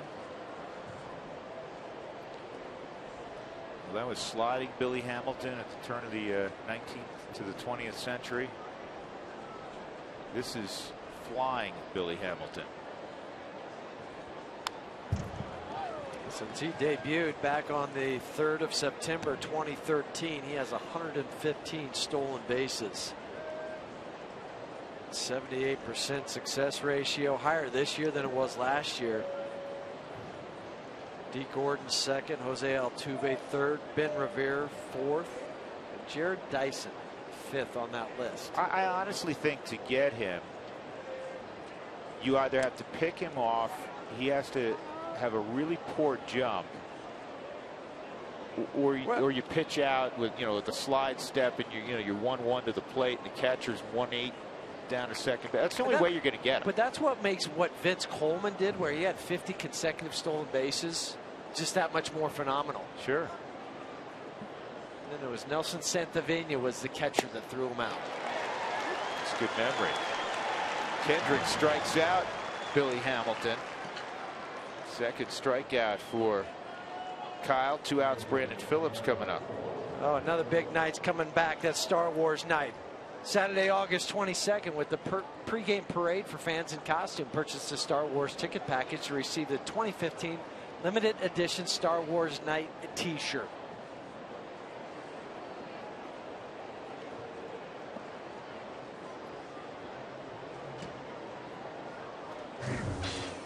Oh, another lightsaber. Foul tip, Brandon Phillips. Strikeout and a ground ball to second this afternoon.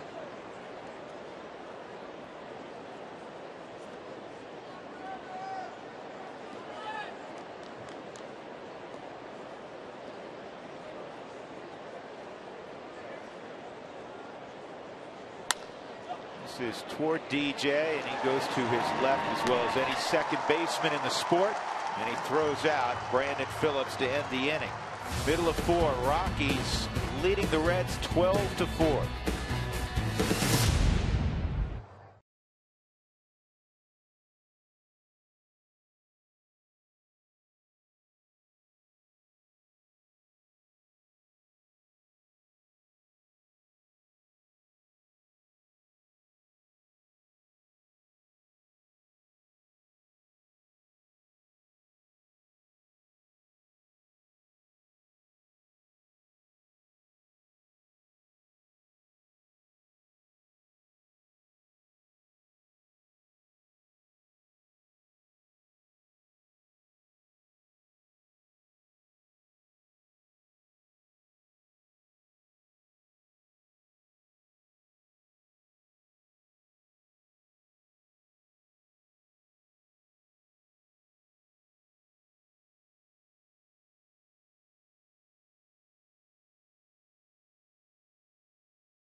by the Ford Fusion. Power you want, good looks too. Ford, go further.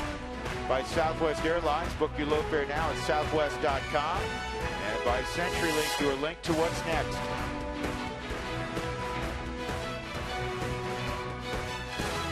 Back to the ballpark on Sunday. Rockies up 12-4. Drew Goodman, Jeff Houston, Mark Stout. Ben Paulson, who's already had a big day, is at the plate. Ben, a 2-run triple in the first, solo home run last inning. And he'll lead off here in the fourth against Dylan Axelrod. Ball and a strike on Paulson.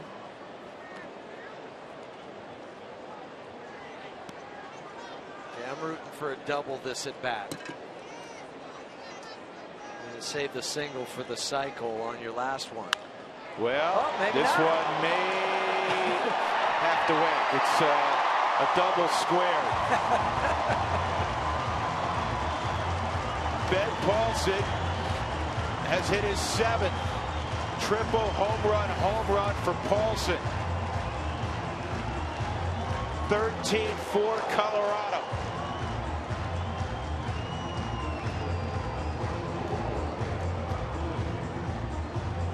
Four RBIs. First multi-home run game of his career. Yeah, he reaches out and gets a slider that's on the outside third. An easier pitch to pull because it is the off speed. Back to that back wall in right center field.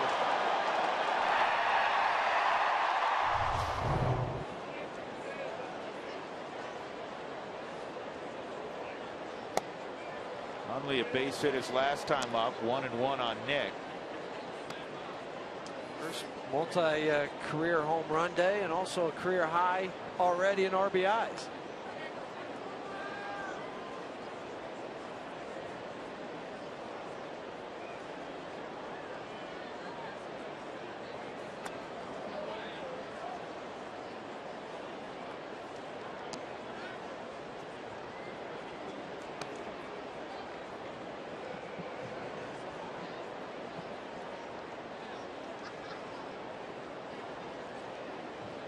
It's 2-1 to Hundley. 3-1. There's Justin Morneau, Rockies batting champ from a year ago, and as frustrated as he is having to watch the last couple of months, got to be pleased with what he's seen from young Ben Paulson. Hundley draws a walk, and Brian Price has Axelrod out there in what's a blowout game to try to save his bullpen. He hasn't moved at all, but Dylan's not exactly pitching real well in middle relief right now. And he has given up some loud swings of the bat. Here's Descalso. He had a triple which knocked out Lorenzen last inning.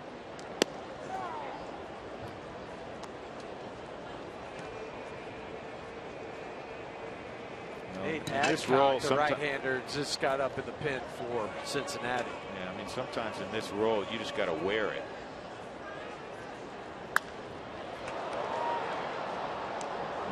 Everything's being squared up. Yeah, it is. Axelrod just one appearance in the game on Tuesday night against the Cubs, couple innings, so he didn't give up any earned runs in that affair. But now that ERA's jumped up to 16.88.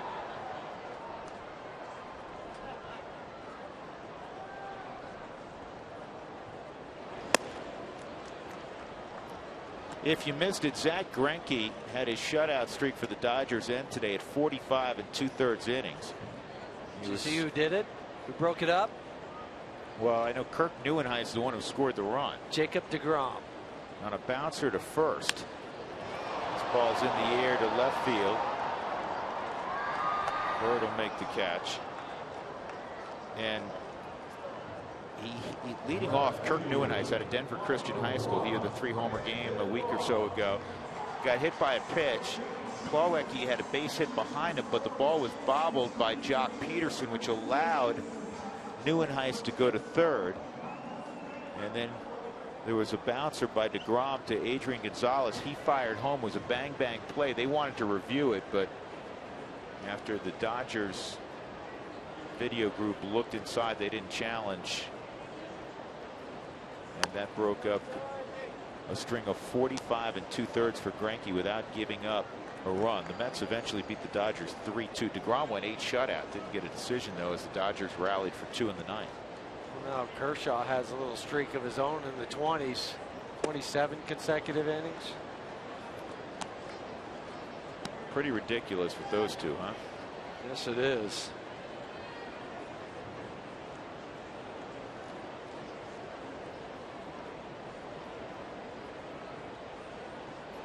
Brandon Barnes reached on a walk last inning. He's the only position player without a hit so far. 0 for 1 and a walk.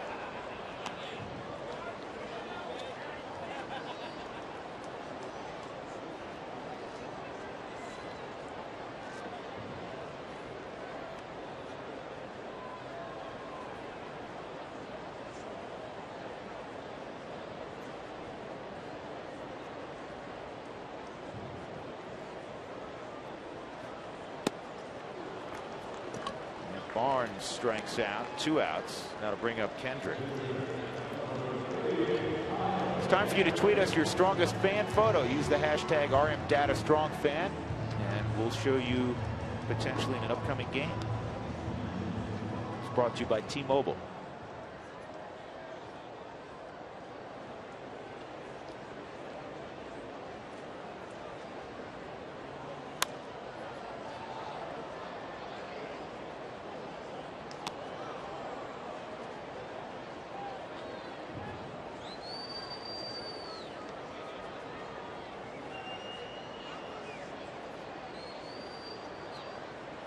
Rockies were held to 6 hits yesterday. They have 10 hits already in the game this afternoon.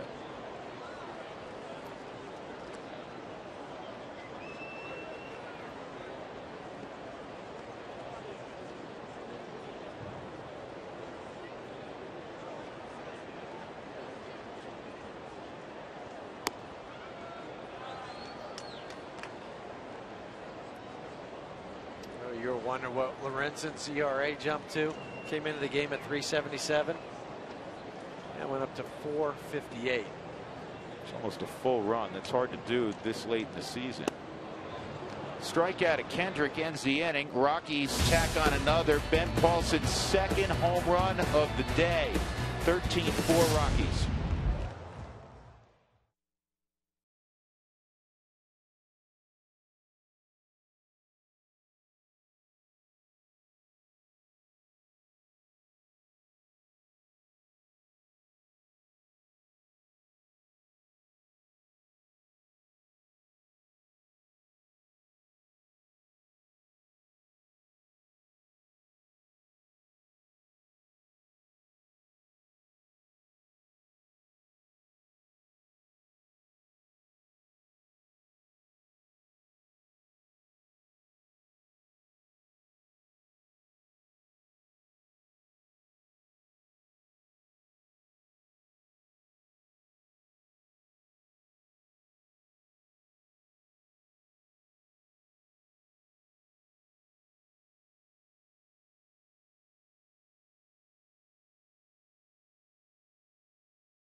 Over the Reds. It's a big day, of course, with the Hall of Fame inductions of 4 in Cooperstown. And we thought we would show you what the Root Sports crew has done in their career against some of these players and versus them. So you can see that Jason Hurst, the pitcher of our group, had a good year against Biggio, good career. 0 for 3 with a couple of Ks. See Corey Sullivan's numbers against Smoltz and Martinez. He did have a ribby against Pedro. Never faced Randy Johnson. Spilly 12 at bats, couple of doubles and a walk against Randy Johnson. And Huey, are you aware of your numbers against the Hall of Famers?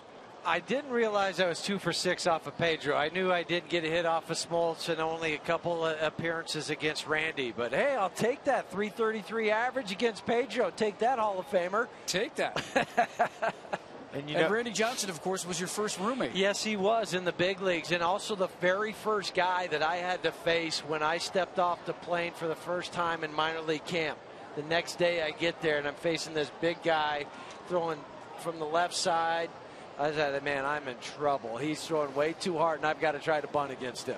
Corey and Spilly were talking during the pregame about facing Randy Johnson in spring training, and he was complaining about balls and strikes, and they were like, you're a future Hall of Famer. What do you need another inch or two on the plate for? But it's a great day, and I also noticed that Biggio's number's already been retired. It's number 7 by the Astros, as well as number 29 for Smoltz and the Braves. On Tuesday, the Red Sox will retire 45 for Pedro, and then on August 8th, it's 51 that'll be retired by the Diamondbacks for Randy Johnson. So those two are going to be up on the wall soon. Well, that's the way it should be. Yeah. You heard part of Pedro's speech, didn't you? Yeah. Pedro was great, and I like that he made mention of you in his speech in Cooperstown. He didn't need to. Just glad I don't have to face Houston anymore. You know, it's always fun now because you're on this side of it and you're looking at these guys, and there's guys that you played with, and then there's guys that you played against, and now you're playing with or seeing some of these guys go into the Hall of Fame. It's a pretty special feeling now. You think back on you have a chance to reflect on your career, and as Mark said, you know, Randy Johnson and I got called up to the big leagues and we're roommates together. That's back when you had roommates and everybody didn't have their own room and all this. Sure. And so it's fun and it's exciting at the same time. Yeah, imagine it takes you back. You go, man, that big gawky guy on the mound, he's been immortalized. He has, and he was part, and we talk about trade deadlines in July 31st. He was part of the trade going from Montreal over to Seattle for Mark Langston at the trade deadline. It was Brian Holman, Gene Harris, and Randy Johnson that went to Seattle for Mark Langston. And then for Randy, he had to decide, do I want to go into the Hall of Fame as an Arizona Diamondback or as a Seattle Mariner? And he decided to go in as a Diamondback, and obviously the first Diamondback player to go into the Hall of Fame. Yeah, it's a special day. It's the first time the Baseball Writers Association, as Joey Votto walks, have inducted 4 in a year. And it's the first time they've had 3 pitchers elected. And the 3 pitchers were all first ballot guys. Yeah, I should say it's the first time 4 have been selected in 60 years by the writers. You know, Randy Johnson, he came out of college and also in the minor leagues is just a hard thrower, but didn't have command of the plate or the strike zone. Kind of turned it around after a conversation he had with Nolan in the early 90s on a mound in Seattle. Nolan went over and helped him out, and he just took it from there and took it to the Hall of Fame. There's a strike 1-1 on Frazier. Randy Johnson, in addition to being one of the most intimidating pitchers ever, one of the most successful pitchers ever, and the great strikeout artist of all time, he was one of the few guys, because of all of those aforementioned qualities, that when he took the mound, you could tell in the first inning whether or not he had a chance to throw a no-hitter. And there were days after the first inning you say, boy, you know what, if luck is on his side, he has no-hit stuff. I mean, there are a lot of great pitchers and you don't say, well, we don't have no-hit stuff, where guys literally had very little chance. The best hitters in the world were just overmatched top to bottom, not half the order or, you know, maybe the bottom third of the order. Top to bottom, guys had no shot. The 3, 4, 5 hitters, the best hitters in the game.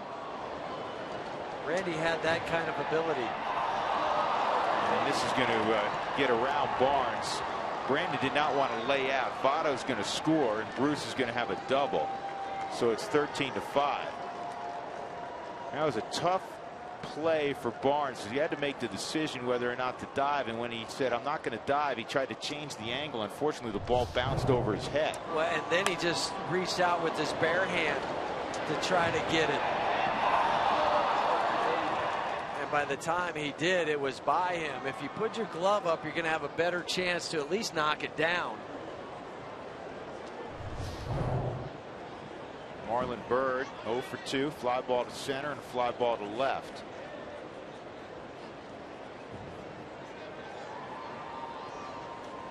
Kyle Kendrick, this is just a guess. Walt trying to get him through this inning. Obviously, he's given up 5 runs, and his pitch count is getting close to 90 right now. An opportunity to get a win and potentially throw it to the bullpen after that. His last win was over a month ago down in Arizona, the 23rd. When you've played here and you've managed here as Walt has and observed a number of games here, 13 runs should be plenty enough to get a victory, but you've seen over the years some ping pong matches here, so that's always in the back of your mind. And you're also having to think about who's going to start on Tuesday. Is it going to be a bullpen day? Are they going to call somebody? Because that still hasn't been announced yet. So I know Walt is saying, well, I've got this game I've got to worry about. I've got tomorrow. Jorge's going to start Tuesday. At least hasn't been divulged to us who's going to start, if it's going to be maybe one of the guys out in the bullpen. So you don't want to use those guys up if you don't have to. Kendrick takes the feed from Paulson. Bird retired. Bruce to third.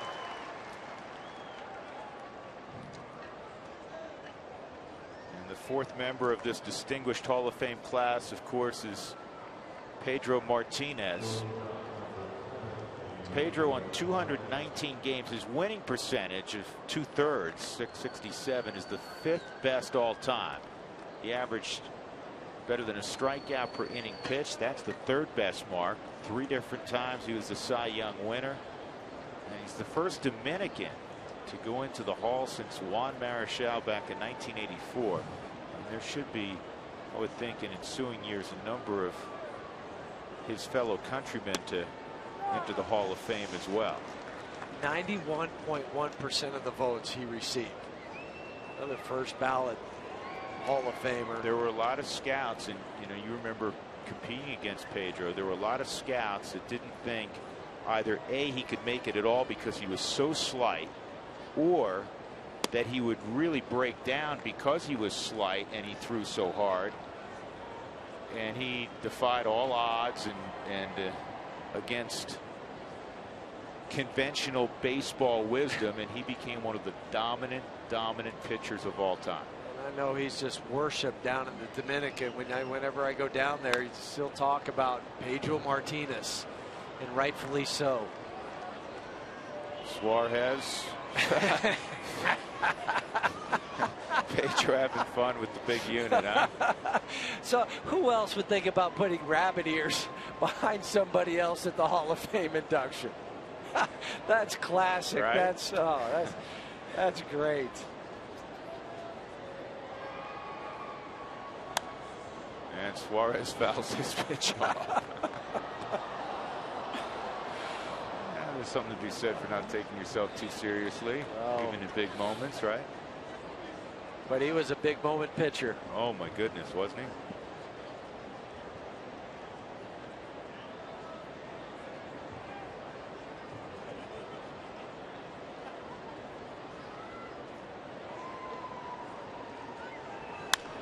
Hard shot, right field line. That'll score another run. Suarez with his 18th RBI.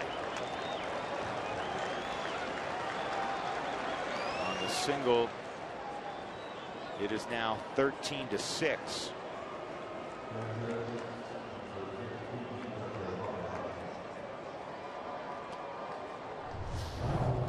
Trying to do too much with this pitch, just takes it the other way where it's pitched.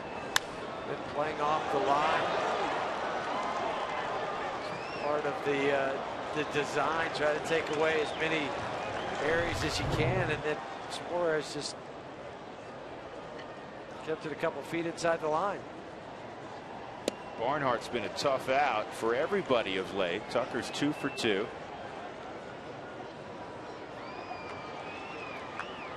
Really swinging the bat well in the second half.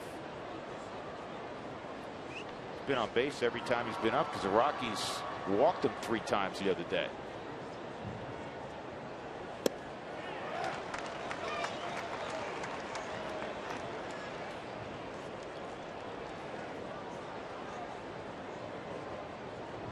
A lot of playing time with Devin Mazerosko out for the season.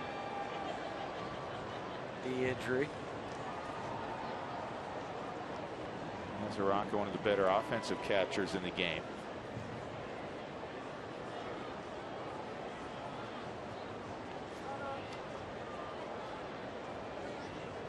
Next pitch will be number 100 for Kyle. He's given up 1 in the second, 3 in the third, and 2 here in the fifth.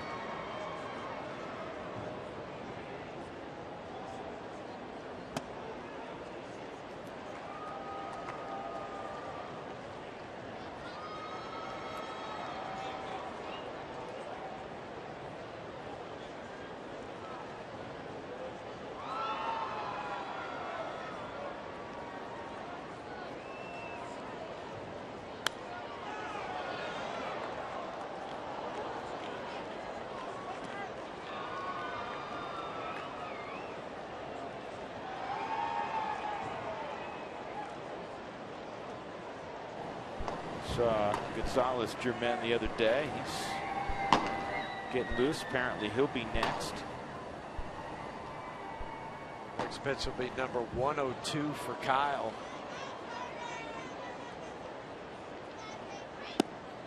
Strike 3 on Barnhart. He strikes out Tucker Barnhart, looking in the inning. A couple of runs on a couple of hits. Rockies in the middle of the fifth, leading 13-6 over the Reds.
Brought to you by Tavern Downtown. Visit Tavern Downtown after Rockies home games. Get 2-for-1 draft beers with your same-day ticket.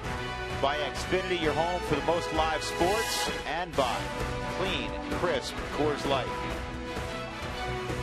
Rockies had a clean and crisp third inning. They scored 10 runs in the third. And they lead things 13-6 as we go to the bottom of the fifth inning. Drew Goodman, Jeff Hewson, and Mark Stout on a Sunsplash Sunday at Coors Field in front of an enormous crowd. Leading things off, the leadoff man, Charlie Blackmon. Still out there is Dylan Axelrod. The first pitch is in there for a strike. Blackmon had a double in 2 plate appearances in that huge third inning. 1 for 3 overall.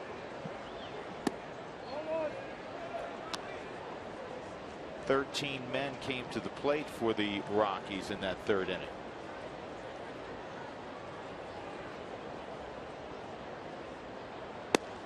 On the corner, 1-2.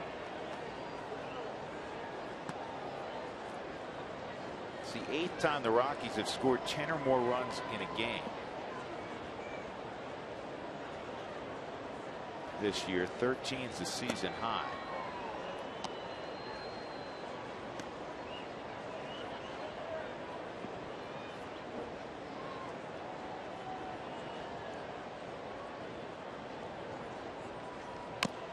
Well, this is, Hugh, you've been on both sides of these things, and this is where you have to be greedy offensively. If you had, if you've had a day with 2 or 3 hits already, and you say, okay, the Rockies are comfortably ahead, you still gotta grind, keep your focus, because you know there's going to be those days where you go for the weekend. You say to yourself, don't give the at bat away. Whether you're the Rockies, you're up 13-6, or the Reds, you're down on the other side. Just don't give the at bat away. And that's where you play mind games with yourselves, and just say, I'm going to focus right now for this 45 seconds or however long this at bat takes.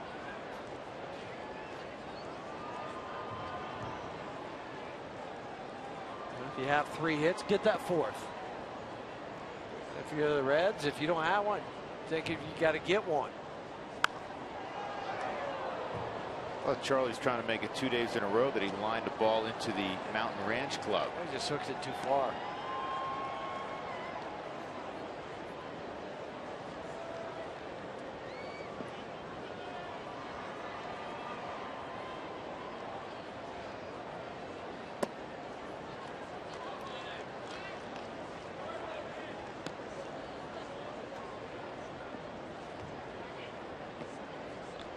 Three and 2 on Charlie with LeMahieu on deck.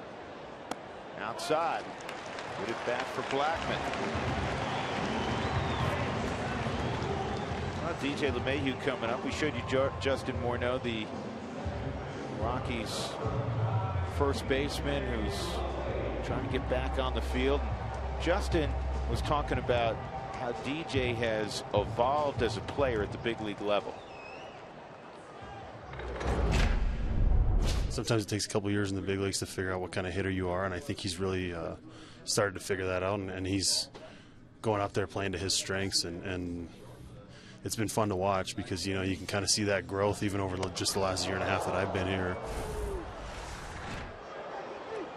Knowing who you are right now, you have to know to get out of the way. So it's 1-0 on LeMahieu, and you don't hear the conversation. Here's a pitch. It's a helmet high. You don't hear the conversation anymore about, well, if we could teach him to pull a little bit with his frame, he can hit 15, 18 home runs a year. Nobody's concerned with that.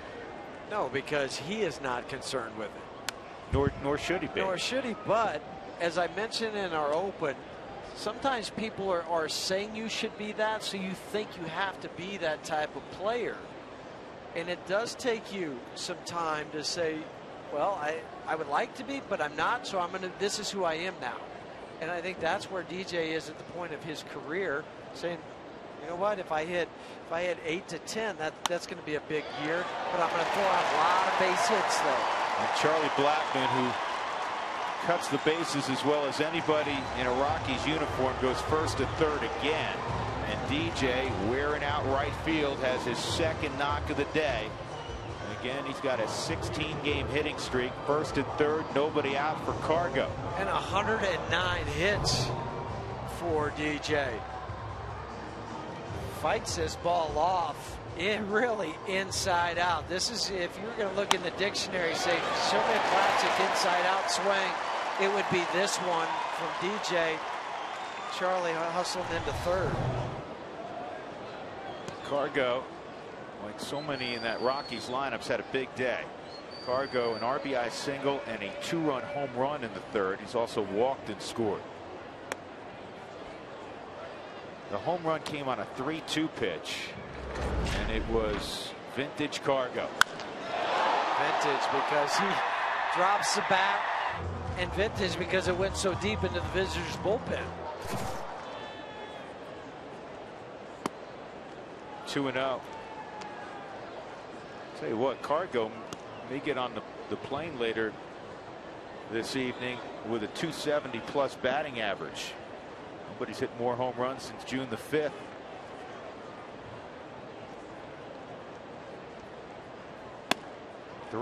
Cargo hitting 268 after the 2-for-2 performance today.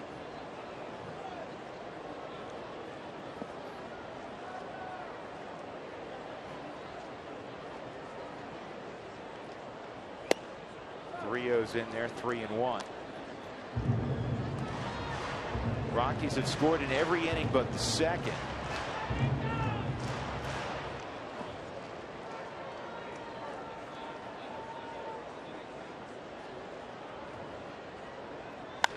Oh man, take a good look at this one. You won't see it for long. Second deck, 3-run bomb for Cargo. Wow.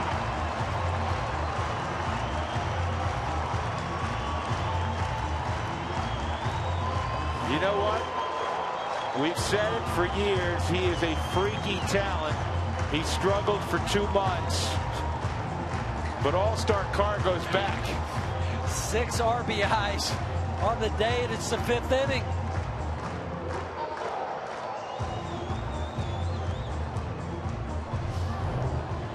Classic Cargo again. Now this one, these are fun if you're standing at home plate. No doubters, so high, majestic. In the second row, and bounces back onto the field. It's not just fun. He hits the loudest home run. You could just listen. Out of a cannon. Yeah, you could just listen and go, yep, he just hit one 450. Close your eyes, listen, and say, yeah, there it is. Your basic 6-ribby afternoon, as you said, through 5 innings. Dylan Axelrod is done. It's the 5th career 6 RBI game for Cargo.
RBIs, that matches his career high. As I said, he's done it 5 times.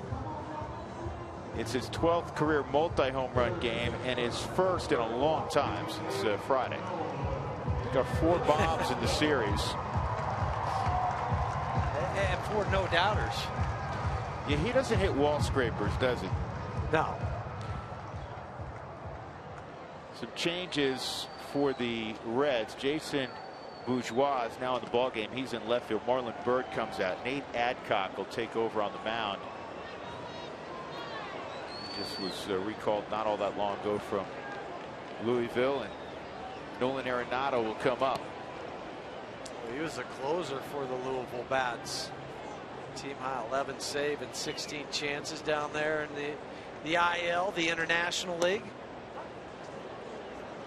Just look down and remember there's nobody out here in the 5th inning for the Rockies.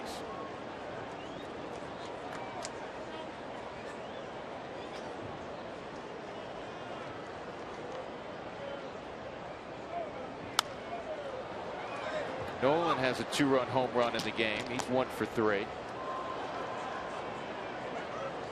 So Axelrod gives up 8 runs in an inning and 2/3.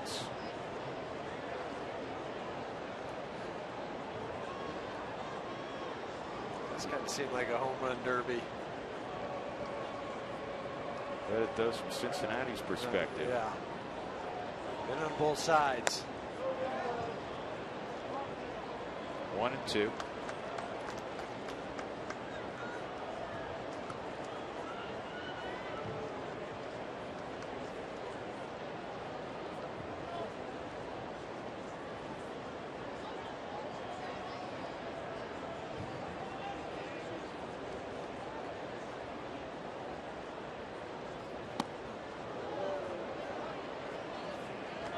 Two and 2 on Arenado. Last time the Rockies scored 16 or more in a game was last September against the Dodgers.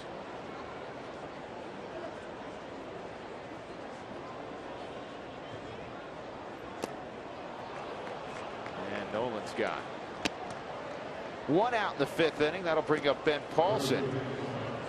Who's your offensive MVP? Is it Cargo or is it Paulson?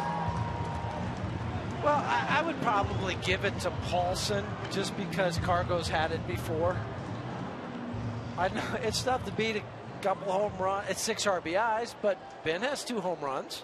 Listen, and a triple. And there's an assumption there that the body of their work is complete. There's still half a game left.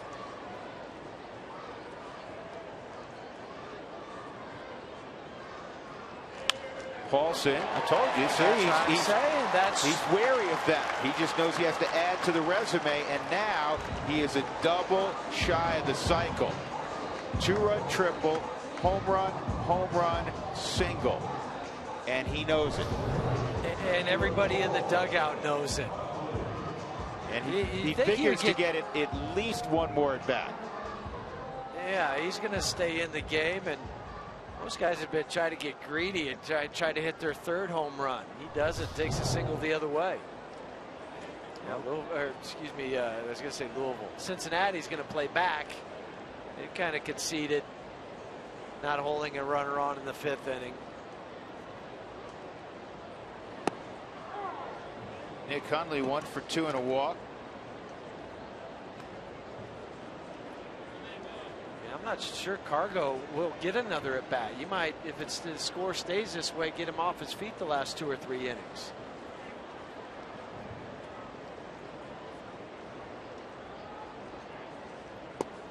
Or he may want to stay in and match A-Rod's performance from last night. 3 bombs. You know, it is something. I mean, not to get engaged in a conversation about why he was suspended. Right. But at 40 plus, to have the kind of year he's had. After missing a whole year of Major League pitching. Of any kind of baseball competition at all.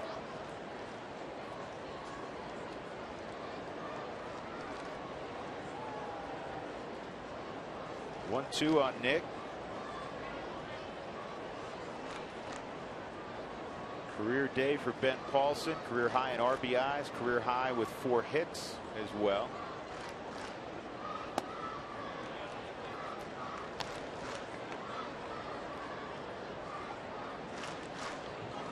(16-6) Colorado.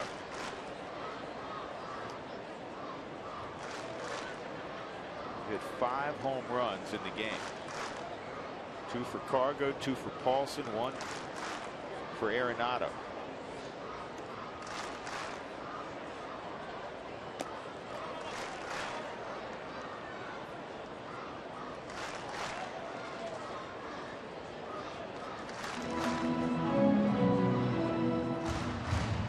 the only thing left is, one of the things left is to get Brandon Barnes a base hit so everybody has a hit. I'm sure Brian Price will start getting guys like Votto and Phillips out of there also. They play tomorrow night in St. Louis. They just have a 4-man bench, so they wouldn't put Pena in there. I wouldn't imagine as a backup catcher. Now you can put De Jesus certainly in the ball game. There's a walk to Nick, and Descalso will come up. Yoga Day is back for the 2015 season on Saturday, August 15th. Purchase the Yoga Day ticket package to receive exclusive pregame field access for the hour-long yoga session and a Rockies-themed promotional item.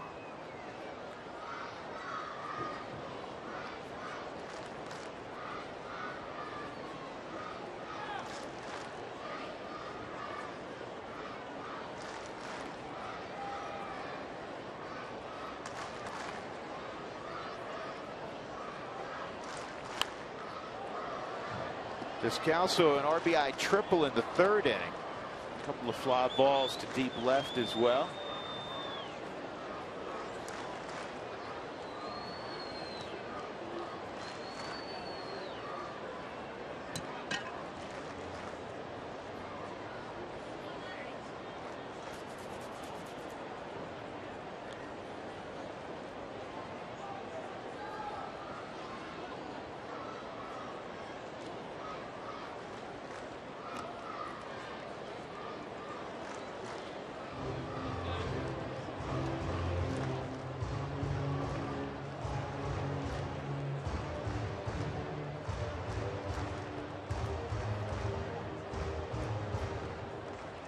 Offensive explosion for the Rockies, 16-6.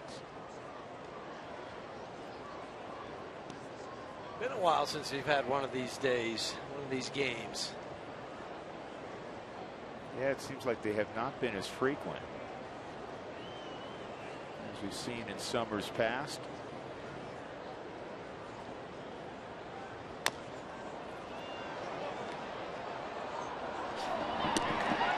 Safe at first.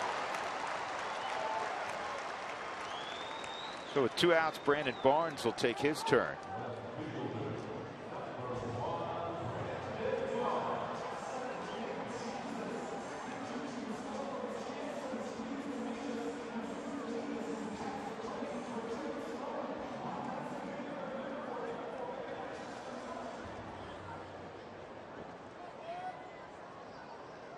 Barnes a walk in the 3rd. He grounded out and struck out in his other 2 at-bats. Where everybody's in the dugout too, root for Brandon. Come on, join the party. Hunter Wendelstedt says strike 1.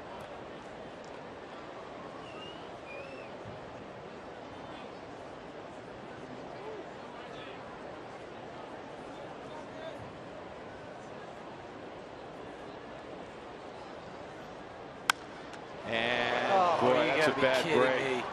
That cost him a hit. That was headed up the middle. But Adcock got leather on it, redirected it to Brandon Phillips. 3 runs in the inning, 3-run home run, cargo.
Post-game summary brought to you by Comcast.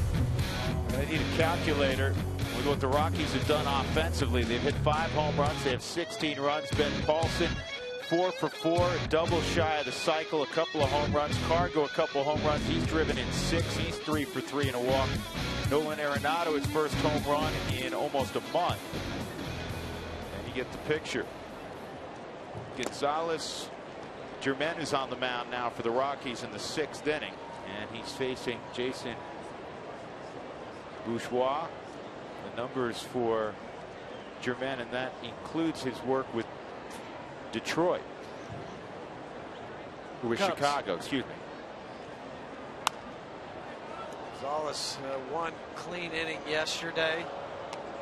No runs given up. He did give up a hit, but it's 17 pitches, 10 for strikes. Kind of fell behind the first couple, but then rallied, threw some good fastballs and some outstanding changeups.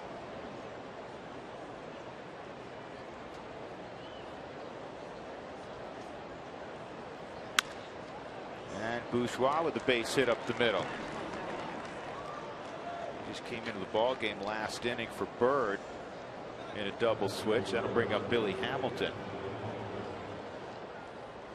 Hamilton, a fly ball to right and a strikeout against Kyle Kendrick. Kendrick on the plus side, but wasn't particularly sharp. He gave up 6 runs in 5 innings, 7 hits. He walked 3 and struck out 3. After that first inning, kind of labored the last 4 because he ended up throwing 102 pitches, 67 for strikes.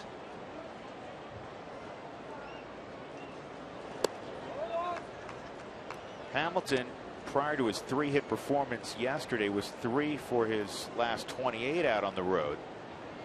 He's hitting below 200 away from Cincinnati this season.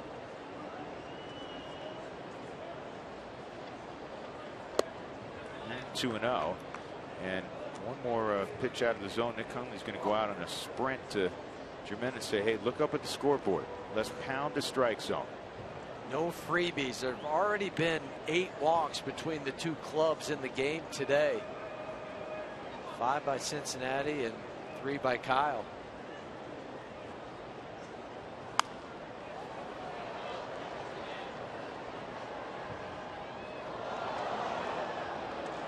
Yeah, you don't often see, starting in the bottom of the 5th inning, first baseman playing behind runners. And you have that here in the top of the 6th as well. I'm just looking. It's an etiquette thing, and Bourgeois is not going to run. Well, the other team starts it. The losing team starts that etiquette. You know, once they move back last half inning, now you do it on the other side, being up by 10 runs. Yep.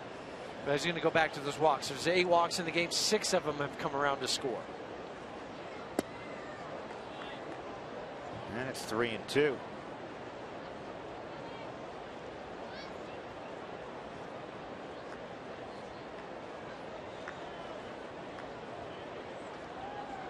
And the Rockies, for the first time in a while, have 1 less man in the bullpen. This ball's hit pretty well to center field, but Charlie will get back and make the play. 1 out. 1 less man in the bullpen. You need a pitcher on Tuesday. So even with this big lead, Walt doesn't want to have to use 4 or 5 guys to get the final, dozen outs. Well, that's why last night, to finish off the game, you had 4 pitchers come out and just throw an inning to keep maybe a Christian Friedrich or Johan Flande in play for Tuesday. Brandon Phillips 0 for 3, has a 7-game hitting streak.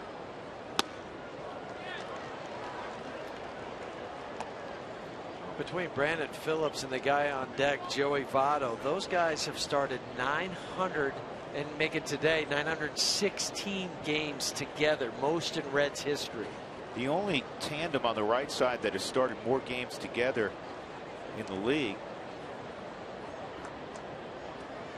If you think about it for a moment, you'll come up with it. It's Ryan Howard and Chase Utley in Philadelphia. 1,130 games for those 2. But now Utley's not getting many starts in Philadelphia. They're going with Hernandez, the young kid. We were in Philadelphia earlier in the year, and Chase got off to that horrendous start. And they're trying to make a transition to getting younger in Philadelphia. Cole Hamels threw the no-hitter yesterday, and Hamels, you wonder if he'll make another start in a Philadelphia uniform or if he'll be in a different port by the time his number comes up again. Philadelphia jumped all over the Cubs today, beat them 11-5. A lot of times it works that way, doesn't it? It does. You have no hit, and then you have a big offensive day the next day. 1-2, that's overthrown. 2-2.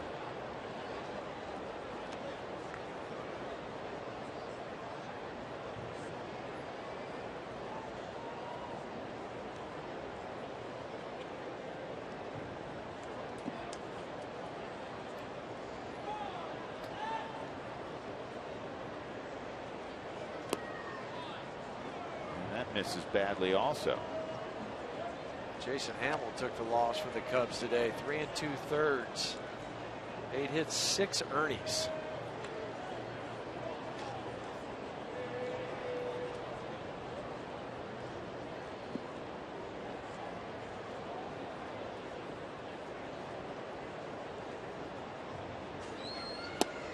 Swung on and missed. Phillips strikes out. 2 outs. Joey Votto will come up. This was the rave about Germain, was the changeup, and rightfully so. When you can take that much off the changeup and spot it where he did, and make a hitter like Brandon Phillips is so far out front, you know it's good. Inside on Votto.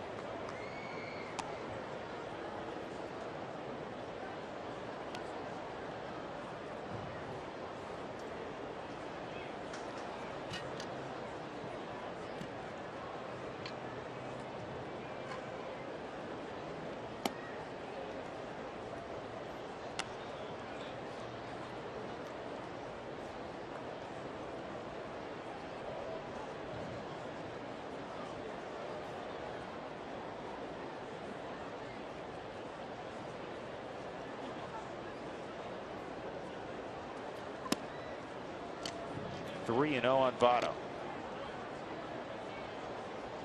about Joey Votto? .417 lifetime on base percentage.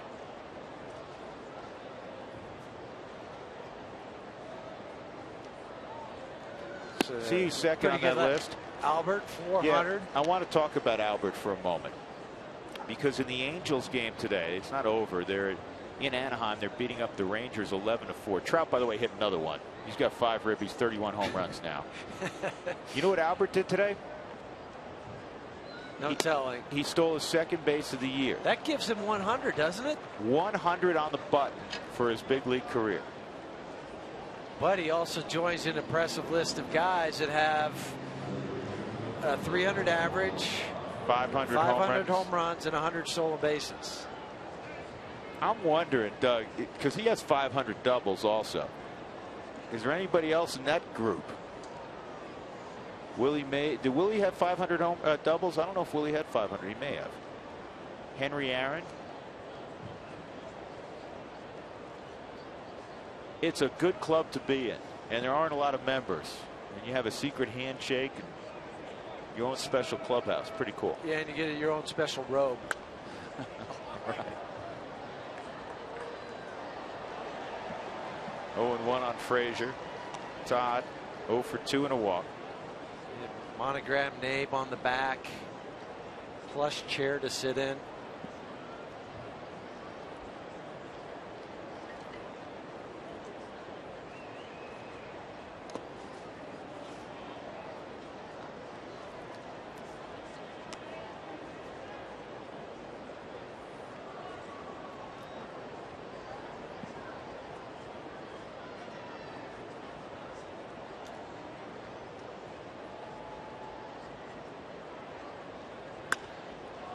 This is in the air to deep left, but Barnes is going to get there, and that ends the inning. So Frazier flies out to left, middle of 6. The Rockies up 16-6.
(16-6). We've been talking all about the Hall of Fame today with the inductions in Cooperstown. Well, guess what? Found out that the Department of Defense has a new LCS ship that they are building up in Marionette in Wisconsin, sort of near Green Bay. It's the literal combat ship, and this is a ship that's going to be named the USS Cooperstown. These are the ships that kind of patrol near the shore. And there are 64 members of baseball's Hall of Fame that have served from the Civil War to the Korean War, and they will be honored via this ship by the defense of the United States. So that is a pretty cool thing, guys. The USS Cooperstown coming soon. That's really cool. That is well deserved. Really a nice honor. Here's Drew Stubbs, 9-1-2. Drew's going to pinch hit for Jermaine. The pitch from Adcock misses, ball 1. So guys that are in this club, Huey, yes, 500 homers, 500 doubles, 100 stolen bases. Barry Bonds, Willie Mays, A-Rod, Henry Aaron, the former Red Frank Robinson, the future Hall of Famer Ken Griffey Jr., who's eligible next year, Albert Pujols, and there's one other guy that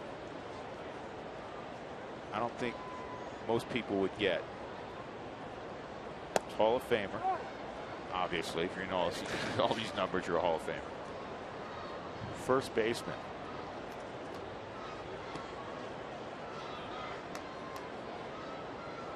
You don't think of first baseman stealing bases. No, you especially don't. This guy. Switch hitter. Eddie Murray? Eddie Murray. He stole 110 bases. This ball's lifted to deep right center by Stubbs, and it is off the glove of Bruce, and Stubbs flying around the bases. I think he took 6 strides between second and third. Triple for Drew. Drew is now 10 for his last 23 at the plate, including 2 for his last 2 pinch hitting. Pinch hit last night with the single. and it always feels good against your former club. Yes, it does, and he hits his ball into the gap. Jay Bruce, he has it go off the edge of his glove. Just couldn't reach out. It catches that fingertip of the glove and then just bends it to the side. Just the long, graceful strides of Drew Stubbs.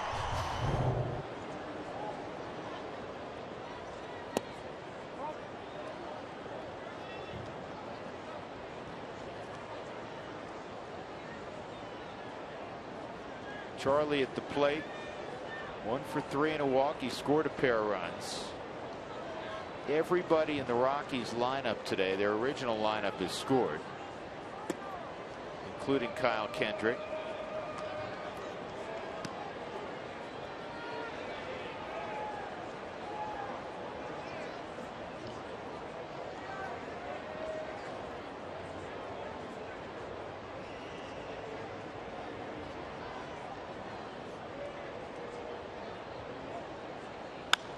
This ball's driven to deep right field, and it'll get the run home. Drew will jog home on the sac fly by Blackmon, and the Rockies have 17 runs. 44 RBIs for Blackmon. He's 3 away from the club record of 20.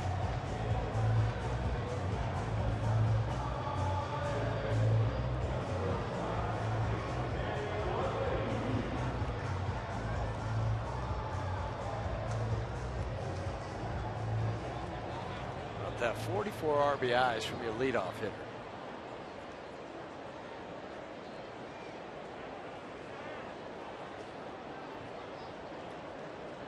DJ, a couple of hits in the ball game. He's also walked. He has a 16-game hitting streak. The 2 hits today moved his average to .315.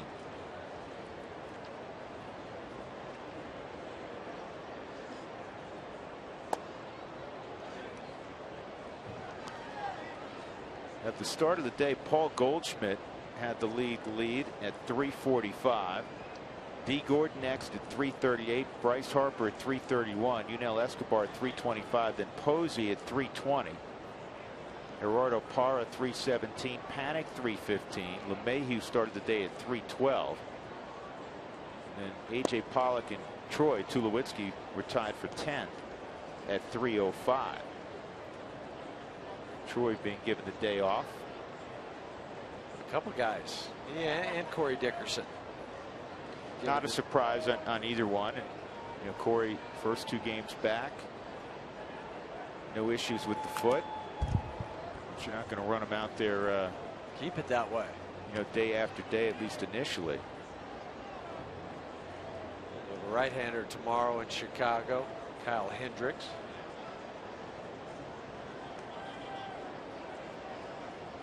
Are also undecided who they're going to start Tuesday night.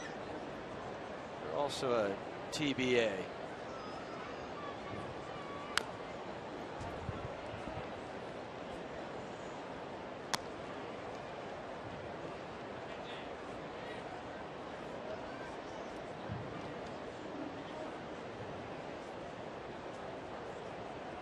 Nate Adcock, a Kentucky kid. So high school All-American. In Radcliffe, Kentucky.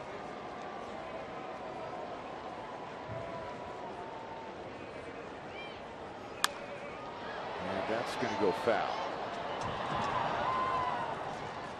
Cargo's on deck. Rockies leading 17-6.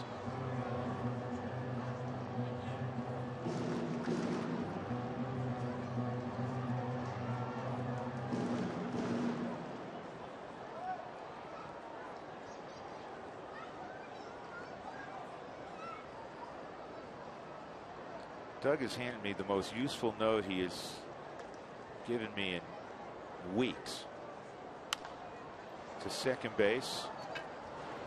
The Rockies, Huey, listen to this for a moment. The Rockies, when they score 17 or more runs in their history, are 18-0. Well, part of the reason they're 17 runs in this ball game is because of number 5. That was a home run in the 3rd inning, and for a better measure, a home run in the 5th inning that went further. Yeah. So here he is with 6 RBIs. That ball is ripped, but it's right at the first baseman, Joey Votto, and that will end the inning. So the Rockies get only 1 in the 6th. It's like an off inning the way this game's gone. 17-6.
Day after every Rockies victory, get 50% off your online order at Papa John's. The promo code's ROCKSWIN at papajohns.com.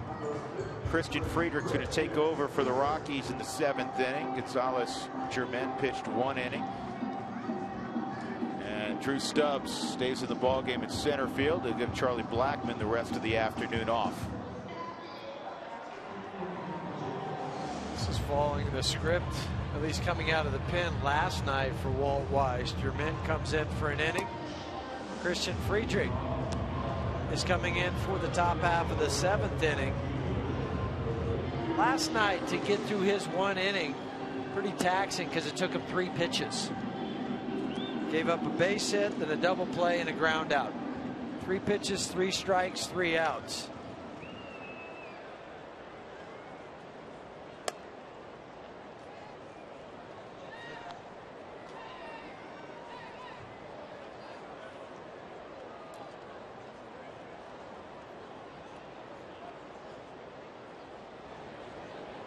Jay Bruce back in the top of the 3rd inning lined a 3-run home run off the foul pole in right field. At the time, it was a shot to the gut because the Rockies had a 2-1 lead. The Reds obviously went out at that point 4-2. Little did you know that lead would be very, very short-lived, because in the next half inning the Rockies would cross the plate 10 times. So that's how you answer a score. With double digits. Wish it was that easy, right? Yeah, wish it was. Just dial that up in the playbook. Friedrich falls behind 2-0 on Bruce.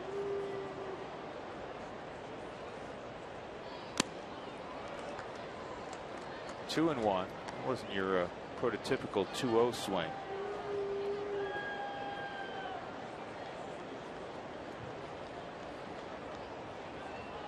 Bruce's home run earlier, the 198th of his career, and he's going to find a seam for a hit against that shift.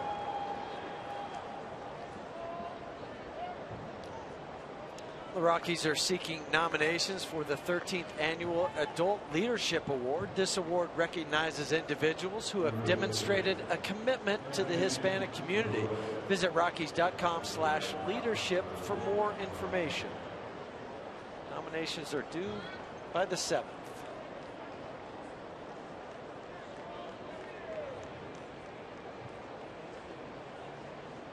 Brian Pena is going to pinch hit. This is the pitcher spot now. Brian lines a single to right center field. Cargo up with the baseball, and the first 2 men have reached here in the 7th inning.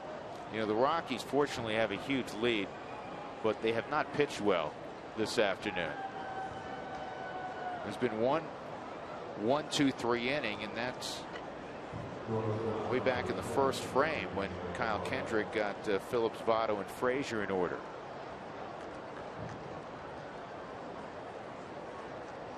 Germain walked a man and gave up a hit in his 1 inning.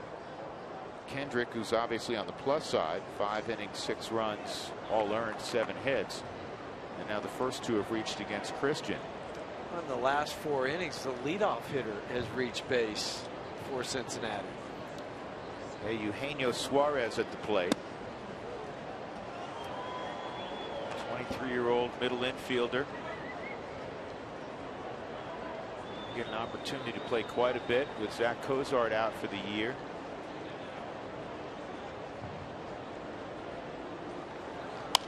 And this could be a double play ball. There's 1 and there's 2. Nicely done.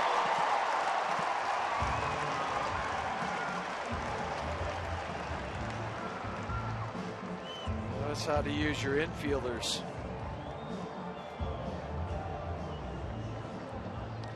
Pena got about 2/3 of the way down to second, and he just had to slide. He wasn't close to the bag, but just to get out of the way.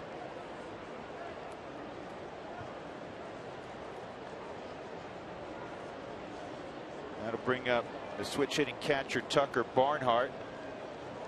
It's 2 hits and 18 at bats from the right side of the plate.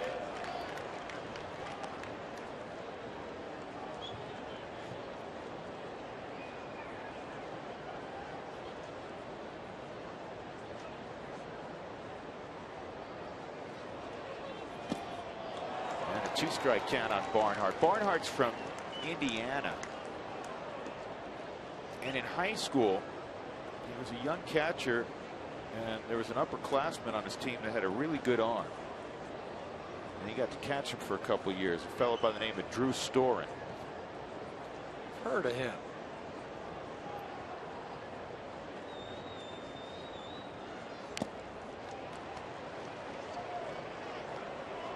Two kids out of the same high school in Indiana making the big leagues, huh?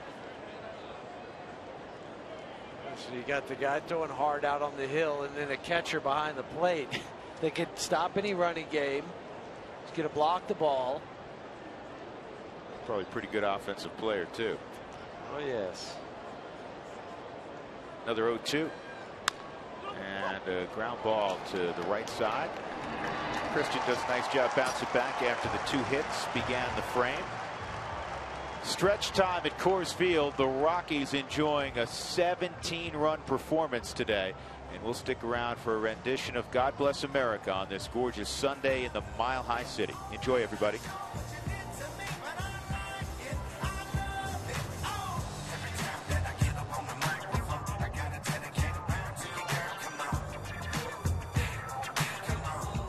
Fans, the Colorado Rockies are proud to host and honor those who sacrifice on behalf of us all. With us on the field today is Staff Sergeant Christopher Peterson. Staff Sergeant Peterson joined the Marine Corps in December 2006 and was assigned to Operation Iraqi Freedom, where he served 2 deployments as a field radio operator in the Anbar province. His awards include the Joint Service Commendation Medal, Navy and Marine Corps Achievement Medal, and 5 Sea Service Deployment Ribbons. Joining him on the field today is his father, Don Peterson. Fans, please give a warm hero's welcome to Staff Sergeant Christopher Peterson and all of our nation's brave servicemen and women and their families. We thank you for your service and sacrifice.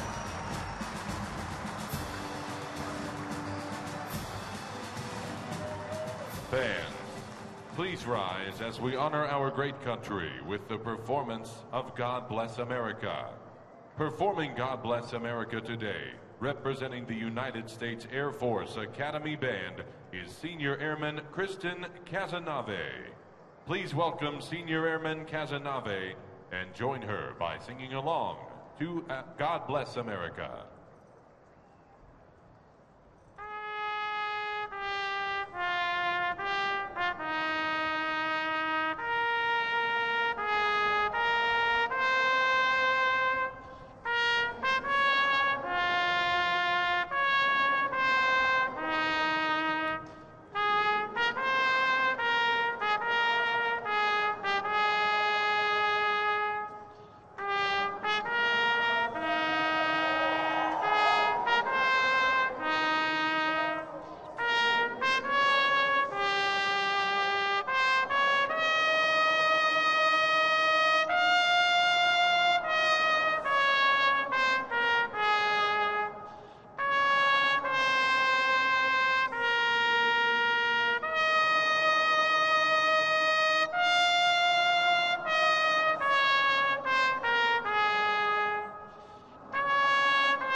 The Rockies have hit 5 home runs today.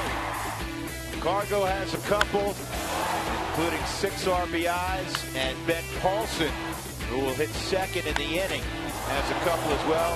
Nolan Arenado is at the plate, hit one earlier, and he bounces this ball to short. Suarez throws high, and Pena able to catch it and come down on the bag. That's right, Brian Pena is now at first base for Joey Votto. And he has experience there. He played quite a bit of first base a year ago, just 4 times so far this year. Of course, he was there a lot last year when Votto was hurt. Burke Badenhop is now into the ball game pitching for the Reds. Ben Paulson, here's his afternoon. This was huge. First inning, 2 out, 2-run triple. And then he had a couple home runs his last time up. He was more modest. He just punched a single left. So he is a double shy of the cycle. 4 for 4. So if you get a base hit, just keep going. Go Little League. Just go Little League on him.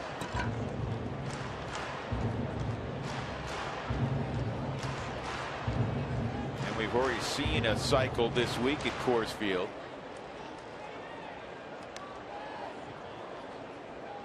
Two and 0. And that is called a strike on a swing. That was Shin-Soo Choo. He went double, home run, single, triple in his final at bat off the base of the center field wall. Inside 3-1. Became the 6th opponent to hit a cycle against the Rockies. 3-1. Got to pitch up. 3-2.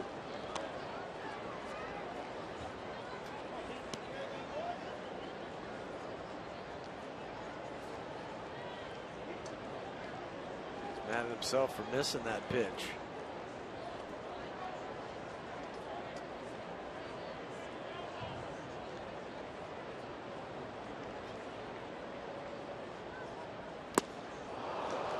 Took a big hack. No baseball this time.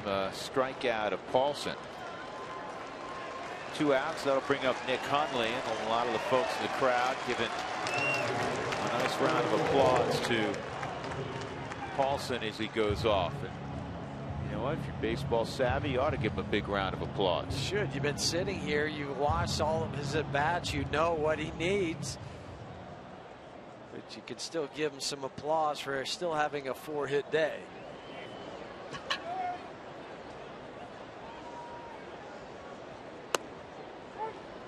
Nick Hundley takes a strike.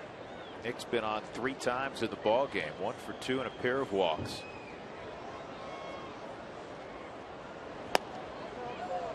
Jorge De La Rosa will open that series in Chicago at Wrigley tomorrow night. Jorge going for his 7th victory against Kyle Hendricks, and the under/over is 3. How many times you're going to say Kyle Kendrick? Yeah. Well, hopefully just Kendrick and not Kendricks. Hendricks. Was it earlier this year when those two matched up? Yeah. In a game? Yeah. Wanted to quit. Really? Kyle Hendricks and Kyle Kendrick.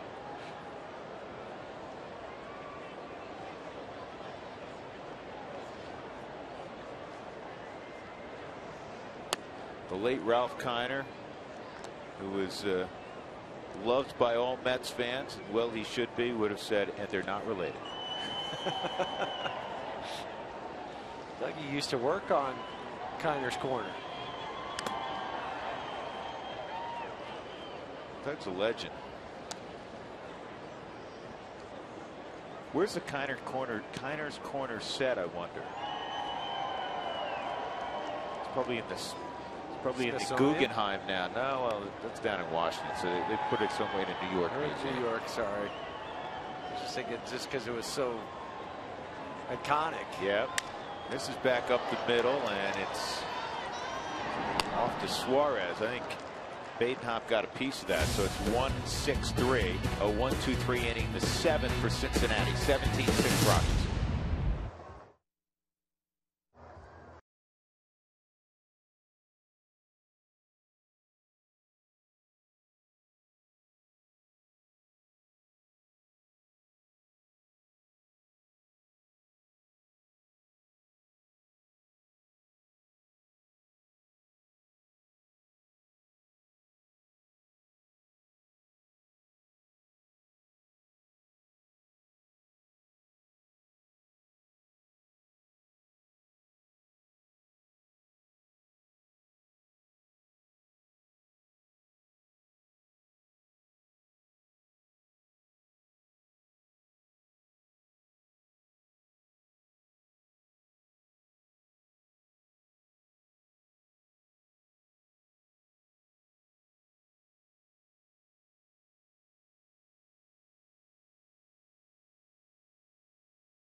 taking 6-0 the Reds as we go to the top of the 8th. And don't forget, right after the game today, it's a new edition of Rockies Weekly. And what we did was we went out to Cargo's 5-tool camp in Parker at Double Angel Fields on Thursday. Pretty much most of the team was there, the coaches, and everything starts and begins from there. It's going to be a great show, especially the way Cargo, guys, has played in this series and this week. And he is out of the ball game now. But make sure you check it out right after the game today, Rockies Weekly. There's the changes. Well, you know, that was a lot of fun. A lot of his teammates were there, and Mark Cargo has fun in everything he does, and he loves children. So I'm sure that was a winning experience. So the Rockies have some changes. Ben Paulson stays in the game. He goes first to left. Barnes goes from left to right. Cargo out. Rosario, as you saw, is in the ball game, and Rafael Betancourt is now on the mound. And at the plate right now is Jason Bourgeois, who's 1 for 1. He came in a couple of innings ago in a double switch.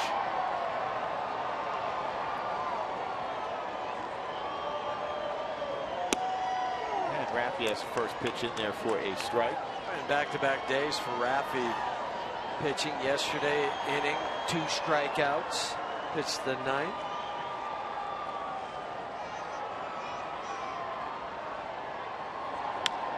Line drive. Ooh. May have gotten in a shirt or something in the stands, but Daniel able to catch it. And also some hook on it. Billy Hamilton's coming up. Time now for our Data Strong fan photo brought to you by T-Mobile. Oh, you got to be having fun when you come to the yard. There's Jason and a buddy.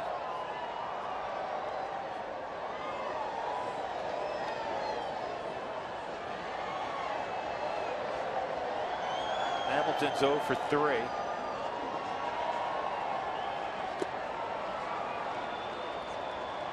A little bit more on our Hall of Famers. Wins above replacement. It's one of the ways, and there's different data that different teams put in. There's Baseball Reference, there's Fangraphs. They have their own war, if you will. But it gives you an idea of how much a player's worth, based on their statistics, would be above somebody you called up from AAA, per se. In Randy Johnson's career, he had 104 WAR, which is 9th best all time among pitchers. 104. In other words, in the length of his career, that if it was just, you know, another guy who had to make an emergency start, you would win 104 less games than if Randy was taking the baseball. Makes sense. Pedro Martinez, 86 WAR. That's 17th among pitchers. And John Smoltz, again, who worked as a closer for a period of time, 66.5. That's why they're in the Hall of Fame. That's why they're in the Hall of Fame. What's Biggio's WAR? You know, on this site I'm looking at right now, it does not have Biggio's WAR. It has the pitcher's WAR. It also noted that Biggio got hit 285 times, second all time. 3 and 2 on Hamilton.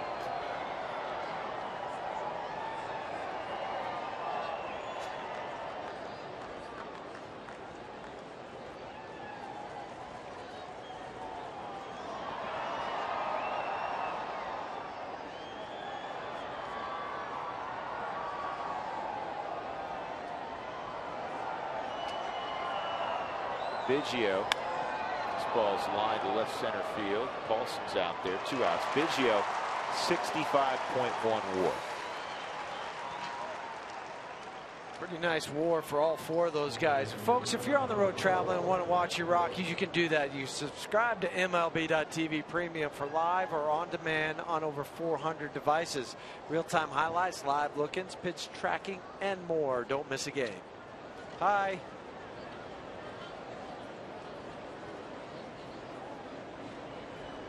Brandon Phillips got a 7-game hitting streak on the line. Brandon's 0 for 4.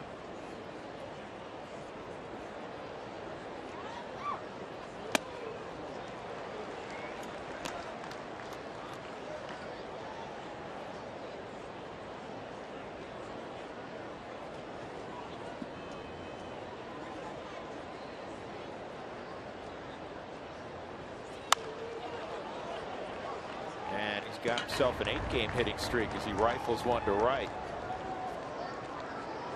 Brandon Phillips has played 1,516 games at second base. It's second most among active second basemen. Robbie Cano has him by a few games. He has 1,593. Playing now for the Seattle Mariners.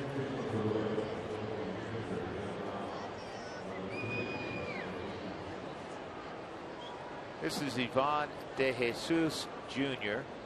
He's pinch hitting. It's now the pitcher's spot. Joey Votto removed from the game. Joey went 0 for 1, 3 walks, scored 2 of the 6 runs for the Reds. Strike 1 on De Jesus.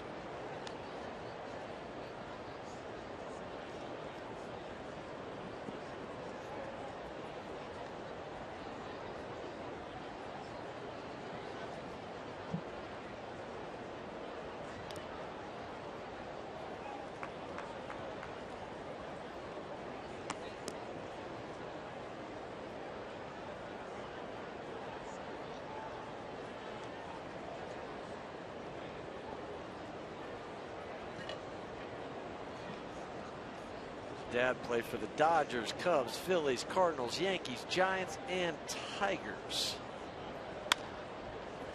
And he's got himself a base hit up the middle.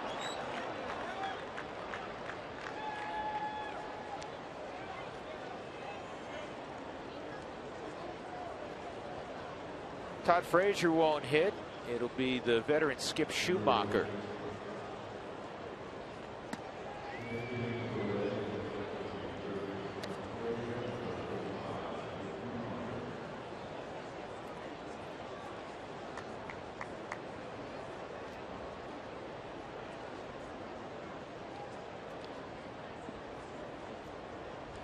Two on, 2 outs. Rafael Betancourt, 4th pitcher, used this afternoon for the Rockies.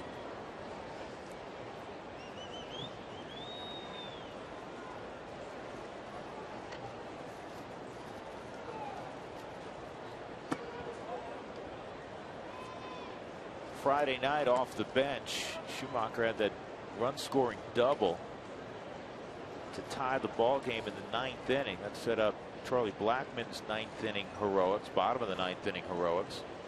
Well, he leads the major leagues in pinch hit with 13, and then second in extra base hits with 5. And all 5 of those are doubles. Schumacher has the distinction of being one of the few players, and Huey, you probably covered a lot of these spots. I don't know if you got all 9 in though. Schumacher has started a game in all 9 hitting positions.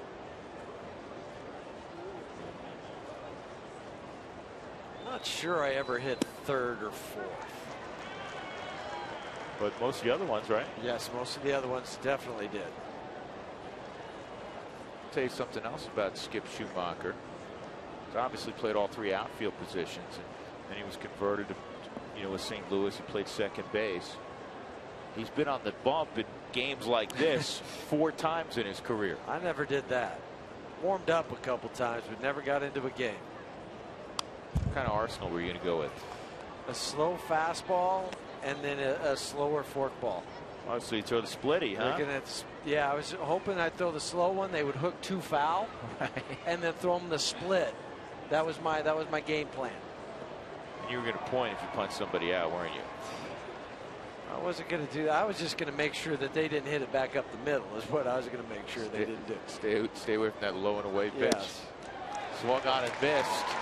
As Betancourt strikes out an angry Skip Schumacher. In the inning, a couple hits, couple of men left. Middle of 8, the Rockies up 17-6.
brought to you by Southwest Airlines. Book your low fare now at southwest.com.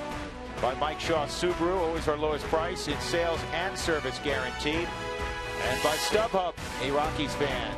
Did you know the StubHub app is personalized just for you? Get the StubHub app today.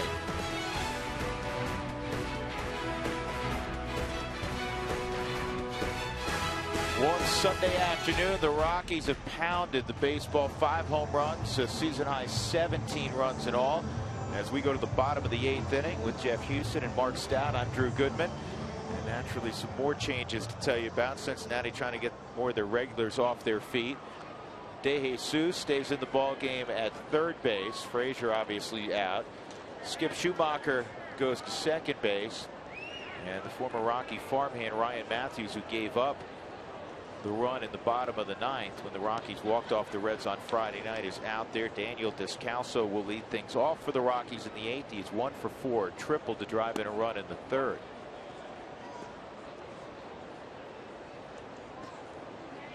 Matthews came over on a waiver claim from the Angels.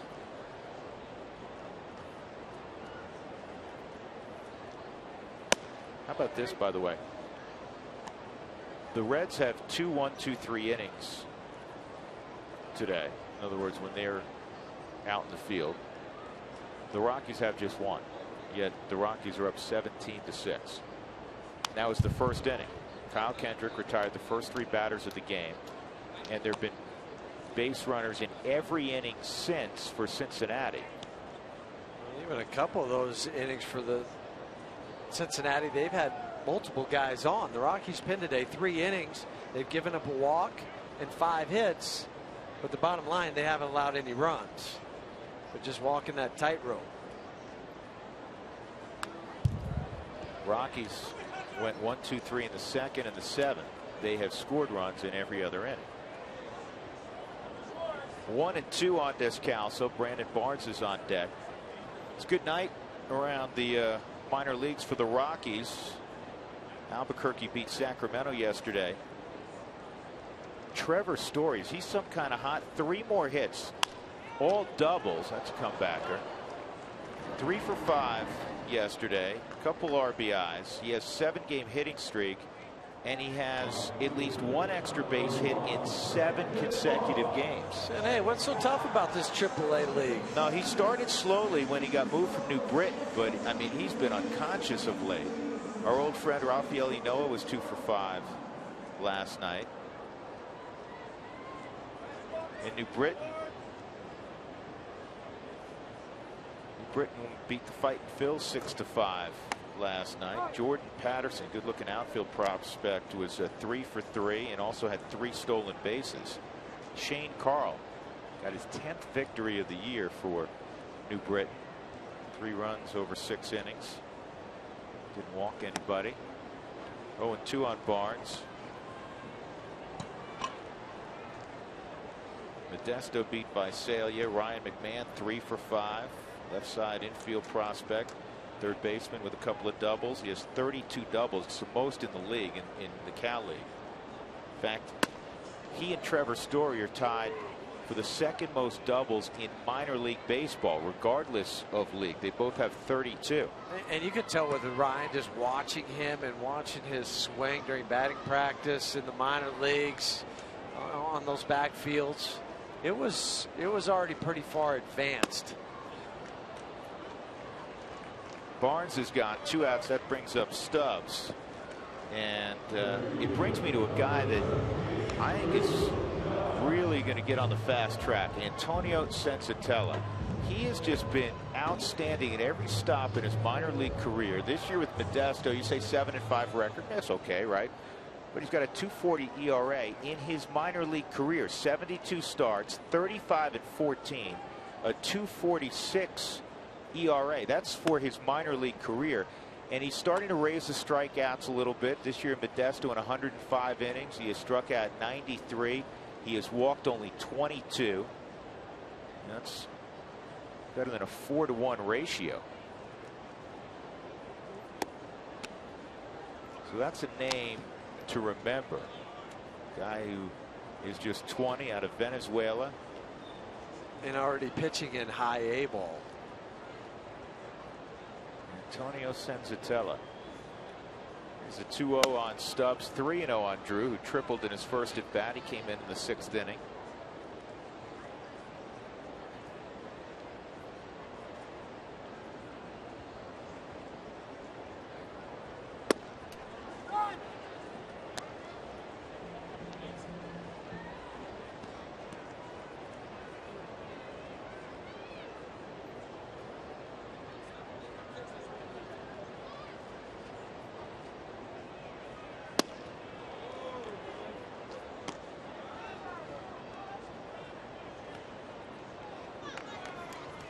Three and 2 on Drew.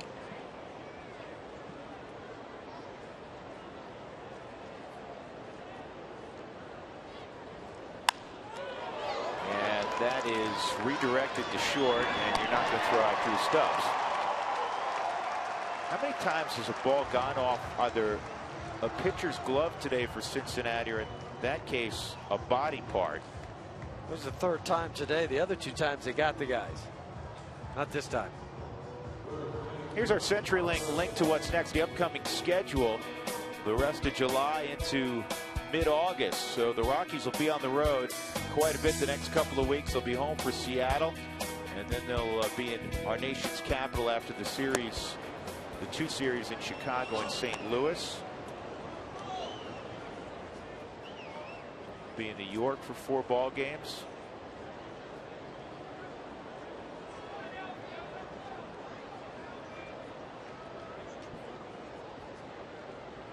Be the hot, humid road trip. Yep. Another ball right back at the mound. Willeen hit a laser that is caught by Ryan Matthews. So we'll go to the 9th inning.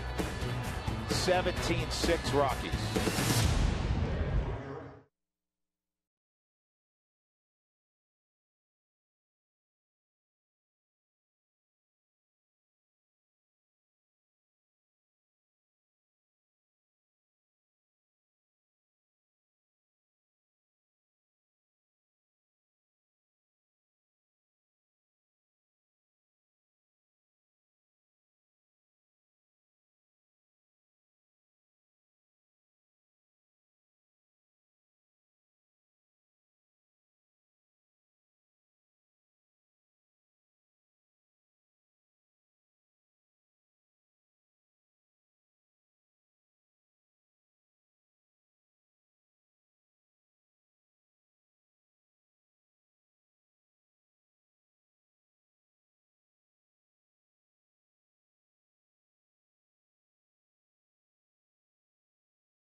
To have to interview with the number of guys that had outstanding performances this afternoon. Boone Logan will be asked to get the final 3 outs. 41st appearance for Boone. Rockies with 17 runs today. Most they've had in a ball game in a few years. 41st game of the season for Boone. As part of that bullpen that came in on Friday night. Just a quick 1/3 of an inning, couple pitches. That was to just face Jay Bruce. All right, Jimmy John's delivery of the game. The work of Carlos Gonzalez this afternoon. Carl got an RBI single. We're going to go to the big stuff. He had 2 home runs. He drove in 6, and it's the 4th time in his career Actually, the third time in his career, he's hit multi-home run games against the Reds, including, remember in Cincinnati a couple years ago, he had the 3-homer game. So that's just going to increase his total of home runs that he's hit against the National League Central. Kills the Central. Jay Bruce at the plate.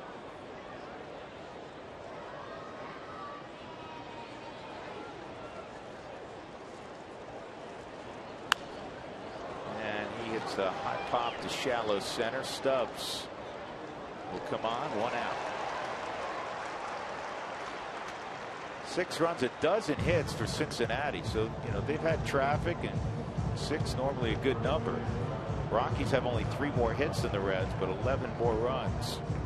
Brian Price and the Reds off to St. Louis immediately following the game. 3-game set in St. Louis, and they'll go home for 4 against Pittsburgh.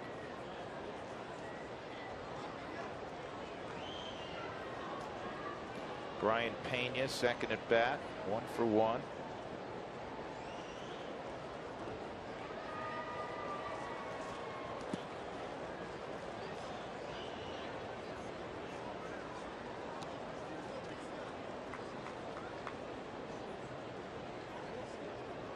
Well, I'm looking forward to seeing the Cubs the next few days.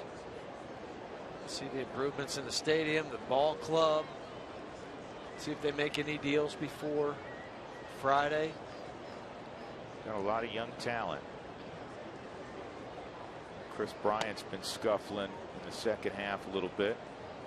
The volume of games taking its toll, but he's one big, strong guy.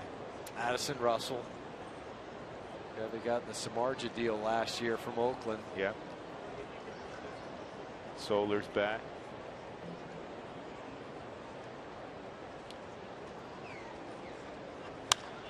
Line drive, base hit. That's exactly where Pena hit it last time.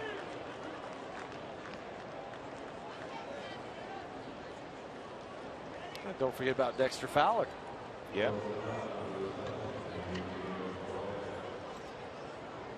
We'll get John Lester in Wednesday's game.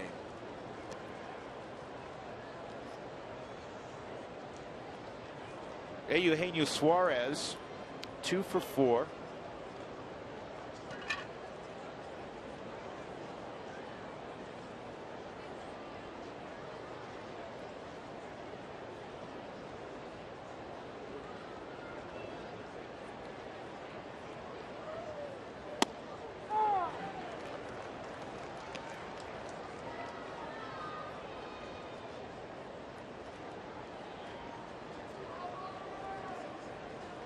Just 2 months of action at Louisville before Zach Cozart's injury.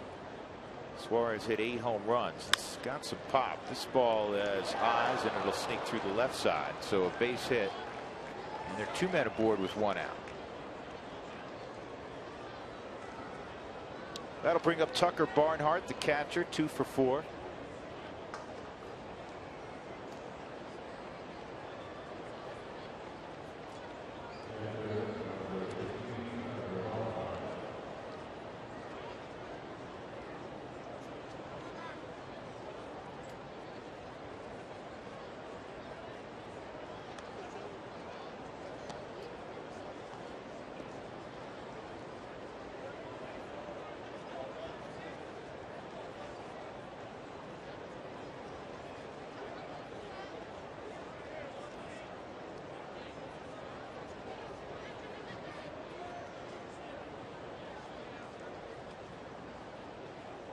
And that pitch is down low to Barnhart. Well, the Rockies will take some nice momentum out on the road. They'll take 2 of 3 from Cincinnati, Huey, and always feels good when you put up a crooked number. And there's going to be so many guys who will have that real confident feel going to the plate at Wrigley. That's always the big thing after you have one of these type of games. Is you feel great going on to the plane. You've won 2 out of 3. You're going to go to another place where you're going to draw well. Today, 46,828. Tremendous crowd all weekend. Almost 42,000 last night. Boone's fallen behind 3-0. There's a whole lot of guys, Boone included, and a bunch of Cincinnati Reds that want this thing over.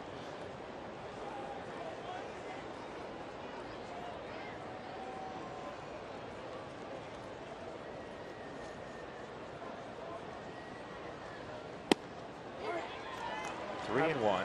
And I will say this for Hunter Wintelstedt, he has not expanded the zone today. Once the game got out of hand, he has kept the same zone, the same professionalism. So kudos to you, Hunter, for sitting back there and squatting as many times as you have and not saying, hey, I just want to get this over with. Well, it's a hot day also. Sure. Last couple days, at least by Colorado standards, have been humid. No, but I've seen umpires where they'll do that. They're in and out. Let's go. I'm gonna call this a wider zone. Steve Foster's going to run out to the mound. The bases are loaded now. Jason Bourgeois is at the plate.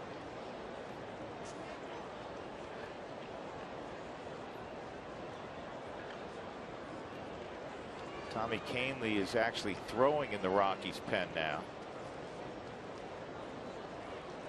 And when he first got up, it was just to play a little catch.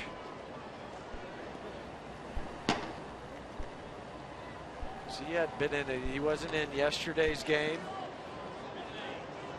2/3 of an inning on Friday night. So it was just to get loose, feel out in the pen. But now with the bases loaded and one out, it's a little more urgent. It's fired over the plate at 93. 0-1 on Bourgeois. One out, and the bases loaded.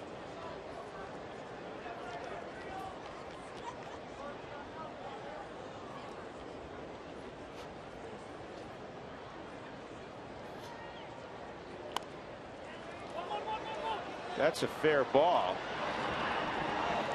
Just did get him at first.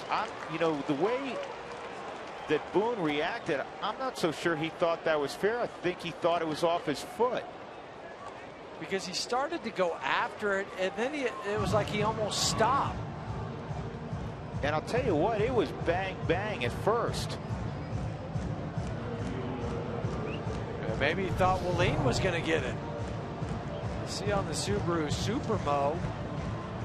Okay, cued it off the end.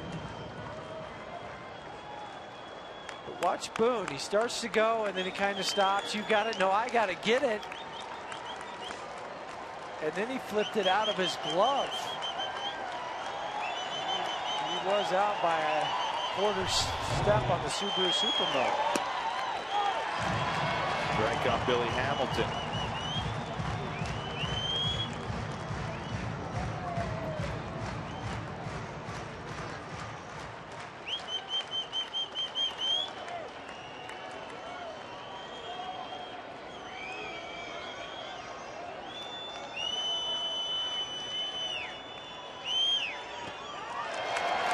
Two strikes on Billy.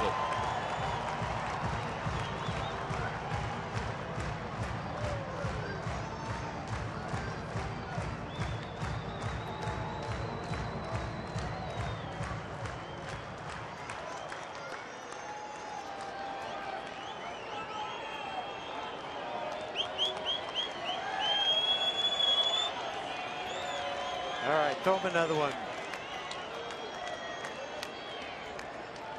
Another hard slider.